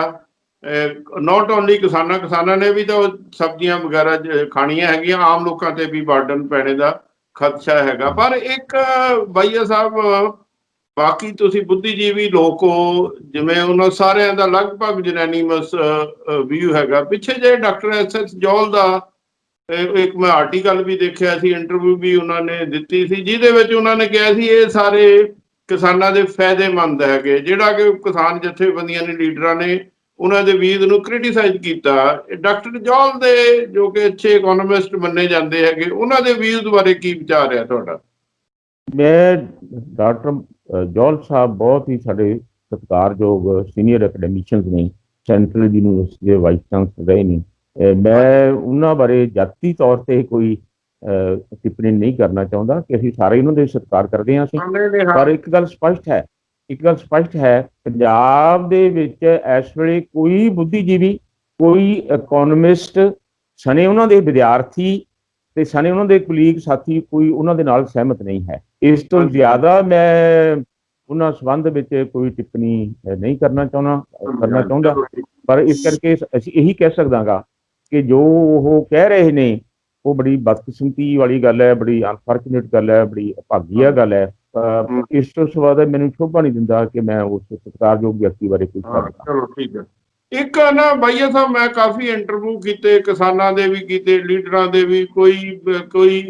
ਕੋਈ ਕਿੰਨੀ ਇਨਕੰਪਲੀਟ ਗੱਲ ਕਰਦਾ, ਕੋਈ ਕਿੰਨੀ ਕਰਦਾ ਹੈਗਾ। ਮੰਨ ਲਓ ਹੁਣ ਤੁਸੀਂ ਲਗਭਗ ਜਿਹੜੇ ਬੇਲਿਆ ਕਾਨੂੰਨ ਬਣ ਗਿਆ ਉਹ ਵੀ ਪੜ੍ਹ ਲਏ ਹੈਗੇ ਆ, ਦੂਜੇ ਵੀ ਜਿਹੜੇ 2 ਐਕਟ ਉਹ ਵੀ ਪੜ੍ਹ ਲਏ ਹੈਗੇ ਆ। ਇਹ ਖਦਸ਼ੇ ਤਾਂ ਕਿਸਾਨਾਂ ਦੇ ਬਿਲਕੁਲ ਜਾਇਜ਼ ਹੈਗੇ ਆ। ਇਹ ਕੱਲ ਜਿਹੜੀ ਮੀਟਿੰਗ ਹੋਈ ਉਹ ਵੀ ਕੋਈ ਉਹ ਸਾਰਥਕ ਨਹੀਂ, ਸਿੱਟਾ ਨਹੀਂ ਨਿਕਲਿਆ। ਇਹ ਅੱਜ ਹੀ 4 ਵਜੇ ਇਹਨਾਂ ਦੀਆਂ 30 ਕਿਸਾਨ ਯੂਨੀਅਨ ਦੀ ਉਹ ਪ੍ਰੈਸ ਕਾਨਫਰੰਸ ਕੀਤੀ। ਉਹਨਾਂ ਨੇ ਕਿਹਾ ਅਸੀਂ ਇਹਨੂੰ ਐਜੀਟੇਸ਼ਨ ਨੂੰ ਹੋਰ ਇੰਟੈਂਸੀਫਾਈ ਕਰਾਂਗੇ, BJP ਲੀਡਰਾਂ ਦੇ ਅਸੀਂ ਘਿਰਾਓ ਕਰਾਂਗੇ, ਪ੍ਰਾਈਮ ਮਿਨਿਸਟਰ ਮੋਦੀ ਸਾਹਿਬ ਦੇ ਪੁਤਲੇ ਸਾੜਾਂਗੇ। ਚਲੋ ਇਹ ਫਿਰ ਕਿੱਥੇ ਕਿਹੋ ਸਮਝੌਤਾ ਹੋਣਾ ਚਾਹੀਦਾ? ਗਵਰਨਮੈਂਟ ਨੂੰ ਕਿੰਨਾ ਕੁ ਸੌਫਟ ਹੋਣਾ ਪਏਗਾ, ਕਿਸਾਨਾਂ ਨੂੰ ਕਿੰਨਾ ਕੁ ਹੋਣਾ, ਕਿੱਥੇ ਕਿ ਸਮਝੌਤਾ ਹੋ ਸਕਦਾ ਹੈਗਾ ਜਿਹਦੇ ਵਿੱਚ ਸਰਕਾਰ ਦੀ ਸਾਖ ਵੀ ਰਹਿ ਜਾਵੇ, ਕਿਸਾਨਾਂ ਦਾ ਵੀ ਬੈਨੀਫਿਟ ਹੋ ਜਾਵੇ? ਕੀ ਲੱਗਦਾ ਤੁਹਾਨੂੰ? ਇੱਕ ਮਿੰਟ ਤਾਂ ਮੈਂ ਇਸ ਕਰਕੇ ਤੁਹਾਡੇ ਤੇ ਰਿਸਪੌਂਡ ਕਰਦਾ। ਇੱਕ ਗੱਲ ਮੈਂ ਤੁਹਾਡੇ 'ਚ ਧਿਆਨ ਦਵਾ ਦਿਆਂ ਕਿ ਦੂਸਰਾ ਜਿਹੜਾ ਐਕਟ ਹੈ ਉਹ ਹੈਗਾ ਕਿ ਜਿਹੜਾ ਸਾਡਾ ਮੰਡੀ ਦਾ ਇੰਤਜ਼ਾਮ ਹੈ ਪੰਜਾਬ ਤੇ ਹਰਿਆਣੇ ਵਗੈਰਾ 'ਚ, ਉਹ ਮੰਡੀ ਦੇ ਇੰਤਜ਼ਾਮ ਨੂੰ ਹਿੱਟ ਕਰਦਾ ਗਾ। ਜਿਹੜਾ ਆਪਣੀ ਮੰਡੀ ਹੈ ਉਹ ਚੀਜ਼ ਹੈ ਜਿੱਥੇ ਕਿਸਾਨ ਲੈ ਕੇ ਜਾਂਦਾ ਗਾ ਤੇ ਉੱਥੇ ਉਹਦੀ ਫਸਲ ਦੀ ਸਾਫ਼ ਸਫਾਈਆ ਕਰਕੇ ਤੇ ਹੋਰ ਕਰਕੇ ਤੇ ਉਹ ਵੇਚਦਾ ਗਾ ਤੇ ਉਹਨੂੰ ਵਜਮੀ ਕੀਮਤ ਵੀ ਉੱਥੇ ਮਿਲਦੀ ਹੈ ਤੇ ਉਹ ਆੜ੍ਹਤੀਆ ਉਹਦੇ ਵਿੱਚ ਪਿਆ ਹੋਇਆ ਗਾ ਤੇ ਉਹ ਵਜਮੇ ਪੈਸੇ। ਜਿਹੜਾ ਇਹ ਕਾਨੂੰਨ ਹੈ, ਦੂਸਰਾ ਕਾਨੂੰਨ ਜਿਹੜਾ ਹੈਗਾ ਉਹ ਉਸ ਮੰਡੀ ਐਕਟ ਨੂੰ ਵੀ ਤੋੜਦਾ ਹੈਗਾ। ਤੇ ਤੀਸਰਾ ਕਾਨੂੰਨ ਹੈਗਾ ਜਿਹੜਾ ਕਿ ਉਹਦੀ ਖੇਤੀ ਨਾਲ ਜੁੜੇ ਹੋਏ ਕੰਟਰੈਕਟ ਫਾਰਮਿੰਗ ਦੀ ਉਹ ਗੱਲ ਕਰਦਾ ਹੈਗਾ। ਚਾਹੇ ਉਹ ਉਹਦੇ ਪ੍ਰੋਡਿਊਸ ਦਾ ਕੰਟਰੈਕਟ ਕਰ ਲੇ ਤੇ ਚਾਹੇ ਈਵਨ ਲੈਂਡ ਨੂੰ ਠੇਕੇ ਤੇ ਲੈ ਕੇ ਵੀ ਉਸਦਾ ਕੰਟਰੈਕਟ ਕਰ ਲੇ। ਤਾਂ ਤਿੰਨੇ ਕਾਨੂੰਨਾਂ ਦੀਆਂ ਜਦੋਂ ਆਪਾਂ ਬਰੀਕੀਆਂ ਦੇਖਦੇ ਹਾਂ ਉਹਦੇ 'ਚ ਕੋਈ ਵੀ ਚੀਜ਼ ਕਿਸਾਨ ਦੇ ਪੱਖ 'ਚ ਨਹੀਂ ਨਿਕਲਦੀ। ਜੇ ਕੋਈ ਪੱਖ 'ਚ ਨਿਕਲਦੀ ਹੋਵੇ, ਮੈਂ ਜਿਸ ਤਰ੍ਹਾਂ ਤੁਸੀਂ ਜ਼ਿਕਰ ਕਰਦੇ ਹੋ, ਅੱਜ ਜਿਹੜਾ ਕਿਸਾਨ ਹੈ ਨਾ ਭਾਰਤ ਜੀ, ਉਹ ਪੁਰਾਣਾ ਕਿਸਾਨ ਨਹੀਂ ਹੈ। ਕਿਸਾਨ ਦੇ ਮੁੰਡਾ ਵੀ ਪੁਰਾਣਾ ਕਿਸਾਨ ਨਹੀਂ ਹੈਗਾ। ਕਿਸਾਨੀ ਦੇ ਵਿੱਚ ਬੱਚੇ ਪੜ੍ਹੇ ਹੋਏ ਨੇ, ਕਿਸਾਨੀ ਵਾਲੇ ਆਪ ਬੜੇ ਸਿਆਣੇ ਨੇ ਕਿਸਾਨ ਵਾਲੇ, ਔਰ ਉਹਨਾਂ ਨੂੰ ਇਹਨਾਂ ਨੇ ਇਹ ਕਿਹਾ ਜਾ ਰਿਹਾ ਕਿਸਾਨਾਂ ਨੂੰ ਕਿ ਵੀ ਨਹੀਂ ਤੁਹਾਨੂੰ ਸਮਝ ਨਹੀਂ ਹੈ, ਤੁਸੀਂ ਸ਼ਾਇਦ ਤੁਹਾਨੂੰ ਗੱਲ ਸਮਝ ਨਹੀਂ ਪਈ, ਅਸੀਂ ਤੁਹਾਨੂੰ ਸਮਝਾਉਣੇ ਆ। ਤੇ ਜਦੋਂ ਕਿ ਕਿਸਾਨਾਂ ਨੇ ਸਰਬਸੰਮਤੀ ਦੇ ਨਾਲ, ਆਪਾਂ ਜਾਣਦੇ ਹਾਂ ਕਿ 31 ਯੂਨੀਅਨਾਂ ਇਕੱਠੀਆਂ ਹੋਣੀਆਂ ਕੋਈ ਛੋਟੀ ਗੱਲ ਨਹੀਂ ਹੁੰਦੀ। ਇਹ 31 ਯੂਨੀਅਨ ਚ ਭਿੰਨ ਭਿੰਨ ਵਿਚਾਰਾਂ ਵਾਲੇ ਲੋਕ ਨੇ, ਭਿੰਨ ਭਿੰਨ ਲੀਡਰਸ਼ਿਪ ਹੈ, ਭਿੰਨ ਭਿੰਨ ਦੀ ਪੋਲੀਟੀਕਲ ਵਿਚਾਰ ਨੇ। ਜੇ ਉਹ ਸਰਬਸੰਮਤੀ ਨਾਲ ਇਹ ਕਹਿ ਰਹੇ ਨੇ ਕਿ ਅਸੀਂ MSP ਦੇ ਖਤਮ ਹੋਣ ਦਾ ਸਾਨੂੰ ਡਰ ਹੈ, ਸਾਡੀ ਮੰਡੀ ਖਤਮ ਹੋਣ ਦਾ ਸਾਨੂੰ ਡਰ ਹੈ, ਸਾਨੂੰ ਡਰ ਹੈ ਕਿ ਜਿਹੜਾ ਠੇਕੇਦਾਰ ਹੈ ਕੰਟਰੈਕਟ ਰਾਹੀਂ ਸਾਡੀ ਜ਼ਮੀਨ ਤੇ ਹੀ ਕਬਜ਼ਾ ਕਰ ਸਕਦਾ ਹੈਗਾ, ਔਰ ਸਾਨੂੰ ਇੱਕ ਬੰਧੂਆ ਮਜ਼ਦੂਰਾਂ ਤਰ੍ਹਾਂ ਵੀ ਪਾਲ ਸਕਦਾ, ਸਾਨੂੰ ਖੇਤੀ ਚੋਂ ਬਾਹਰ ਵੀ ਧੱਕ ਕੇ ਉਹ ਲਿਜਾ ਸਕਦਾ। ਉਹਨਾਂ ਦੀ ਸਰਬਸੰਮਤੀ ਨਾਲ ਰਾਏ ਇਹ ਹੈ। ਤਾਂ ਮੈਂ ਤਾਂ ਸਗੋਂ ਇਹ ਜਾਣਨਾ ਚਾਹੁੰਦਾ ਵੀ ਹਿੰਦੁਸਤਾਨ ਦੀ ਸਰਕਾਰ ਕਿਹਨੂੰ ਖੁਸ਼ ਕਰਨ ਵਾਸਤੇ ਇਹ ਬਿੱਲ ਲਾਗੂ ਕਰਨਾ ਚਾਹੁੰਦੀ ਹੈ। ਔਰ ਸਾਡੀ ਰਾਏ ਬਿਲਕੁਲ ਸਪਸ਼ਟ ਹੈ ਕਿ ਖੇਤੀ ਵਿੱਚ ਜਿਹੜਾ ਵੱਡਾ ਜਿਹੜਾ ਹਿੰਦੁਸਤਾਨ ਦਾ ਕਾਰੋਬਾਰ ਹੈ, ਚਾਹੇ ਉਹਨੂੰ ਆਪਾਂ ਸਿੰਬਲ ਦੇ ਤੌਰ ਤੇ ਅਡਾਨੀ ਹੈ ਜਾਂ ਅੰਬਾਨੀ ਹੈ ਜਾਂ ਹੋਰ ਲੋਕ ਨੇ, ਉਹਨਾਂ ਨੂੰ ਉਹ ਪੰਜਾਬ ਦੀ, ਕਿਉਂਕਿ ਪਹਿਲਾਂ ਉਹਨਾਂ ਨੇ ਬਹੁਤ ਸਾਰੇ ਹਿੰਦੁਸਤਾਨ ਦੇ ਸਾਧਨਾਂ ਤੇ ਕਬਜ਼ੇ ਉਹਨਾਂ ਨੇ ਕੀਤੇ ਹੋਏ ਨੇ, ਆਪਾਂ ਜਾਣਦੇ ਹਾਂ। ਤੇ ਹੁਣ ਉਹ ਜਿਹੜੀ ਖੇਤੀ ਹੈ ਪੰਜਾਬ ਦੀ, ਇਸ ਖੇਤੀ ਦੀ ਜਿਹੜੀ ਪ੍ਰੋਡਿਊਸ ਹੈ, ਇਸ ਤੇ ਉਹ ਕਬਜ਼ਾ ਕਰਨਾ ਚਾਹੁੰਦੇ ਨੇ। ਔਰ ਆਮ ਕਿਹਾ ਜਾ ਰਿਹਾ ਕਿ ਜਿਹੜੀ ਪਿਛਲੇ ਦੌਰ 'ਚ ਇਹ ਮੌਜੂਦਾ ਸਰਕਾਰ ਹੈ, ਇਹਨਾਂ ਨੇ ਮੁਲਕ ਦੀ ਕੋਈ ਜਿਹੜਾ ਅਸਾਸਾ ਹੈਗਾ ਉਹ ਵੇਚਿਆ ਇਹਨਾਂ ਕੋਲੇ। ਤੁਸੀਂ ਸੁਣਿਆ ਹੋਵੇਗਾ ਕਿ ਉਹਨਾਂ ਨੇ ਆਪਣੇ ਰੇਲਵੇ ਸਟੇਸ਼ਨ ਵੇਚੇ ਨੇ ਇਹਨਾਂ ਨੂੰ, ਜਿਹੜੇ ਬਣੇ ਬਣਾਏ ਲੋਕਾਂ ਦੇ ਪੈਸਿਆਂ ਚੋਂ ਆ। ਹਵਾਈ ਅੱਡੇ ਵੇਚੇ ਨੇ, BSNL ਸੀ ਉਹ ਵੇਚਿਆ, ਤੇਲ ਦੇ ਕਾਰਖਾਨੇ ਵੇਚੇ। ਅਨਫੋਰਚੂਨੇਟ ਆ ਮੋਦੀ ਸਾਹਿਬ ਦੀ ਗਵਰਨਮੈਂਟ ਵਿੱਚ ਇਦਾਂ ਦੀਆਂ ਚੀਜ਼ਾਂ ਵਿਕਣੀਆਂ, ਜਦ ਕਿ ਡਾਕਟਰ ਮਨਮੋਹਨ ਸਿੰਘ ਦੀ ਗਵਰਨਮੈਂਟ ਵੇਲੇ ਕੋਈ ਚੀਜ਼ ਇਦਾਂ ਦੀ ਵਿਕੀ ਨਹੀਂ ਸੀ। ਇਹ ਤਾਂ ਕੰਪੈਰੀਜ਼ਨ ਅਵੇਲੇਬਲ ਹੈਗਾ। ਭਾਰਤ ਸਾਹਿਬ ਇਹ ਚੀਜ਼ਾਂ ਬਣੀਆਂ ਤਾਂ ਸੀ ਆਪਣੇ ਤੁਹਾਡੇ ਮੇਰੇ ਪੈਸਿਆਂ ਚੋਂ, ਟੈਕਸਾਂ ਚੋਂ। ਸੋ ਮੈਂ ਇਹ ਗੱਲ ਕਰ ਰਿਹਾ ਸੀ ਕਿ ਪਹਿਲਾਂ ਵੀ ਆਪਾਂ ਦੇਖ ਰਹੇ ਹਾਂ ਕਿ ਸਰਕਾਰ ਨੇ ਜਿਹੜੀ ਮੁਲਕ ਦੀ ਧਨ ਦੌਲਤ ਸੀ, ਮੁਲਕ ਦਾ ਐਸੈਟ ਸੀਗਾ ਬਣਿਆ ਹੋਇਆ ਪਿਛਲੇ ਦੌਰ ਦਾ, ਚਾਹੇ ਉਹ ਸਾਡੇ ਰੇਲਵੇ ਸਟੇਸ਼ਨ ਸੀ, ਚਾਹੇ ਸਾਡੀਆਂ ਟੈਲੀਫੋਨ ਦੀਆਂ ਕੰਪਨੀਆਂ ਸੀ, ਚਾਹੇ ਸਾਡੇ ਹਵਾਈ ਅੱਡੇ ਸੀ, ਤੇ ਬਹੁਤ ਸਾਰੀਆਂ ਚੀਜ਼ਾਂ, ਔਰ ਚਾਹੇ ਸਾਡੇ ਇੰਪੋਰਟੈਂਟ ਕਾਰਖਾਨੇ ਸੀ, ਉਹਨਾਂ ਨੂੰ ਅਡਾਨੀਆਂ ਅੰਬਾਨੀਆਂ ਨੂੰ ਵੇਚਿਆ ਕਿ ਲਓ ਇਹ ਇਸ ਤੇ ਤੁਸੀਂ ਹੁਣ ਪੈਸੇ ਕਮਾਓ। ਹਾਲਾਂਕਿ ਜਦੋਂ ਉਹ ਤੇ ਖਰਚਾ ਹੋਇਆ ਸੀ, ਖਰਚਾ ਲੋਕਾਂ ਨੇ ਕੀਤਾ ਸੀ। ਸੋ ਹੁਣ ਇਸੇ ਗੱਲ ਨੂੰ ਅੱਗੇ ਤੋਰਦੇ ਹੋਏ, ਜਿਹੜੀ ਪੰਜਾਬ ਦੀ ਜ਼ਰਖੇਜ਼ ਜ਼ਮੀਨ ਹੈ, ਪੰਜਾਬ ਦੇ ਹਰੇ ਭਰੇ ਖੇਤ ਹੈ, ਪੰਜਾਬ ਦੀ ਇੱਕ ਜਿਹਨੂੰ ਕਹਿੰਦੇ ਆ ਇੱਕ ਅੰਨ ਦੀ, ਜਿਹਨੂੰ ਕਹਿੰਦੇ ਆ ਅੰਨਦਾਤਾ ਦੀ ਭੜੋਲੀ ਹੈ ਇਹ ਦੇਸ਼ ਦੀ, ਜਿਹਨੂੰ ਕਹਿੰਦੇ ਆ, ਇਸ ਤੇ ਕਬਜ਼ਾ ਉਹ ਕਰਨਾ ਚਾਹੁੰਦੇ ਨੇ। ਔਰ ਮੋਦੀ ਸਰਕਾਰ ਦੇ ਜੋ ਨੀਤੀਆਂ ਨੂੰ ਅੱਗੇ ਉਹਨਾਂ ਦਾ ਵਿਸਤਾਰ ਕਰਕੇ, ਉਹਨਾਂ ਦਾ ਪਸਾਰ ਕਰਕੇ, ਉਹ ਚਾਹੁੰਦੇ ਆ ਖੇਤੀ ਵਿੱਚ ਇਸ ਕਿਸਮ ਦਾ ਜਿਹੜਾ ਵਪਾਰ ਹੈ, ਇਸ ਕਿਸਮ ਦੇ ਵਪਾਰੀ ਹੈ, ਸ਼ਾਹੂਕਾਰ ਹੈ, ਉਹ ਖੇਤੀ ਆ ਕੇ ਇੱਥੇ ਕਰਨ। ਇਸ ਗੱਲ ਨੂੰ ਕਿਸਾਨ ਬਹੁਤ ਚੰਗੀ ਤਰ੍ਹਾਂ ਜਾਣਦਾ, ਉਹ ਉਹਨਾਂ ਦੇ ਲਾਰੇ 'ਚ ਨਹੀਂ ਆ ਰਿਹਾ, ਇਸ ਕਰਕੇ ਉਹ ਮੰਨ ਨਹੀਂ ਰਿਹਾ, ਔਰ ਇਸ ਕਰਕੇ ਜਿਹੜਾ ਅੰਦੋਲਨ ਹੈ ਜਾਰੀ ਹੈ। ਔਰ ਜਿਸ ਵਿੱਚ ਕਹਿੰਦੇ ਵੀ ਇਹਦਾ ਇਲਾਜ ਕੀ ਹੈ, ਸਿੱਧਾ ਹੀ ਪਤਾ ਕਿ ਸਰਕਾਰ ਨੇ ਜਿਹੜੇ ਕਾਨੂੰਨ ਬਣਾਏ ਨੇ, ਤੁਸੀਂ ਕਹਿੰਦੇ ਹੋ ਕਿ ਕਾਨੂੰਨ ਮੈਂ ਕਿਸਾਨ ਦੇ ਹੱਕ 'ਚ ਬਣਾਏ ਨੇ, ਤੇ ਕਿਸਾਨੀ ਕਹਿੰਦੀ ਆ ਵੀ ਨਹੀਂ ਸਾਡੇ ਹੱਕ 'ਚ ਨਹੀਂ, ਸਾਨੂੰ ਲੋੜ ਨਹੀਂ, ਸਾਨੂੰ ਪੁਰਾਣੇ ਕਾਨੂੰਨ ਹੀ ਠੀਕ ਹੈ, ਸਾਨੂੰ ਪੁਰਾਣੇ ਹੀ ਠੀਕ ਹੈ। ਤਾਂ ਇਹ ਕਿਹੜਾ ਤਰੀਕਾ ਹੋਇਆ ਡੈਮੋਕ੍ਰੇਸੀ ਵਿੱਚ? ਤੁਸੀਂ ਕਹੋ ਇਹ ਕਿ ਮੈਂ ਕਿਸਾਨੀ ਦੇ ਭਲੇ 'ਚ ਬੁਲਾਏ ਨੇ, ਪਰ ਕਿਸਾਨੀ ਨੂੰ ਬੁਲਾ ਲਿਆ ਗੱਲ ਕਰਨ ਵਾਸਤੇ, ਉਹ ਗੱਲ ਕਰਨ ਵਾਸਤੇ ਵਜ਼ੀਰ ਕੋਈ ਨਹੀਂ ਸੀ ਉੱਥੇ। ਉਹ ਵਜ਼ੀਰ ਇੱਥੇ ਉਹਨਾਂ ਦੀ ਕਿਸਾਨ ਲੀਡਰਾਂ ਦੀ ਪਿੱਠ ਤੇ, ਉਹਨਾਂ ਦੀ ਬੈਕ ਤੇ ਇੱਥੇ ਲੋਕਾਂ ਨੂੰ ਗੁੰਮਰਾਹ ਕਰਦੇ ਜਾਂ ਲੋਕਾਂ ਤੇ ਪ੍ਰਚਾਰ ਕਰਦੇ ਇੱਥੇ ਤੁਰੇ ਫਿਰਦੇ ਸੀ। ਸੋ ਇਹ ਮੈਨੂੰ ਇਹ ਲੱਗਦਾ ਕਿ ਇਹਦੇ ਕੇਂਦਰ ਦੇ ਮਨਸੂਬਿਆਂ ਤੇ ਵੀ ਮੈਨੂੰ ਸ਼ੱਕ ਹੈ ਕਿ ਕੀ ਇਸ ਤਰ੍ਹਾਂ ਪੰਜਾਬ ਜਦੋਂ ਕਿ ਬੰਦ ਪਿਆ, ਰੇਲਵੇ ਲਾਈਨਾਂ ਤੇ ਲੋਕੀ ਬੈਠੇ ਨੇ, ਅਡਾਨੀ ਅੰਬਾਨੀ ਦੇ ਪੈਟਰੋਲ ਪੰਪ ਘੇਰੇ ਹੋਏ ਨੇ, ਉਹਨਾਂ ਦੇ ਮਾਲ ਘੇਰੇ ਹੋਏ ਨੇ, ਔਰ ਉਹਨਾਂ ਦੇ ਟੋਲ ਪਲਾਜ਼ੇ ਕਿਸਾਨੀ ਨੇ ਘੇਰੇ ਹੋਏ ਨੇ, ਔਰ ਕਿਸਾਨੀ ਦੇ ਨਾਲ ਸਮੁੱਚਾ ਪੰਜਾਬ ਜਿਹੜਾ ਹੈ, ਜਿਸ ਤਰ੍ਹਾਂ ਮੈਂ ਜ਼ਿਕਰ ਕਰ ਰਿਹਾ ਸੀ, ਸਾਡੇ ਬੁੱਧੀਜੀਵੀ ਇਹੀ ਨਹੀਂ, ਸਾਥੋਂ ਬਾਅਦ ਤਕਰੀਬਨ 100 ਡਾਕਟਰਾਂ ਨੇ ਵੀ ਕਿਸਾਨੀ ਦੇ ਹੱਕ 'ਚ ਜਿਹੜਾ ਹੈਗਾ ਉਹ ਬਿਆਨ ਦਿੱਤਾ। ਉਸ ਤੋਂ ਪਹਿਲਾਂ IAS ਅਫਸਰਾਂ ਨੇ ਮਤਲਬ ਬਿਆਨ ਦਿੱਤਾ। IAS ਅਫਸਰਾਂ ਦਾ ਮੈਨੂੰ ਪਤਾ, ਕਾਫੀ IAS ਅਫਸਰਾਂ ਨੇ, ਉਹਨਾਂ ਦੇ ਮੈਂ 2-4 IAS ਅਫਸਰਾਂ ਦੇ ਮੇਰੇ ਦੋਸਤ ਹੈ, ਉਹਨਾਂ ਦੇ ਮੈਂ ਇੰਟਰਵਿਊ ਲੱਗ ਕਰਾਂਗਾ। ਹਾਂਜੀ ਹਾਂ, ਸੋ ਉਹ ਇਹ ਹੋ ਰਿਹਾ।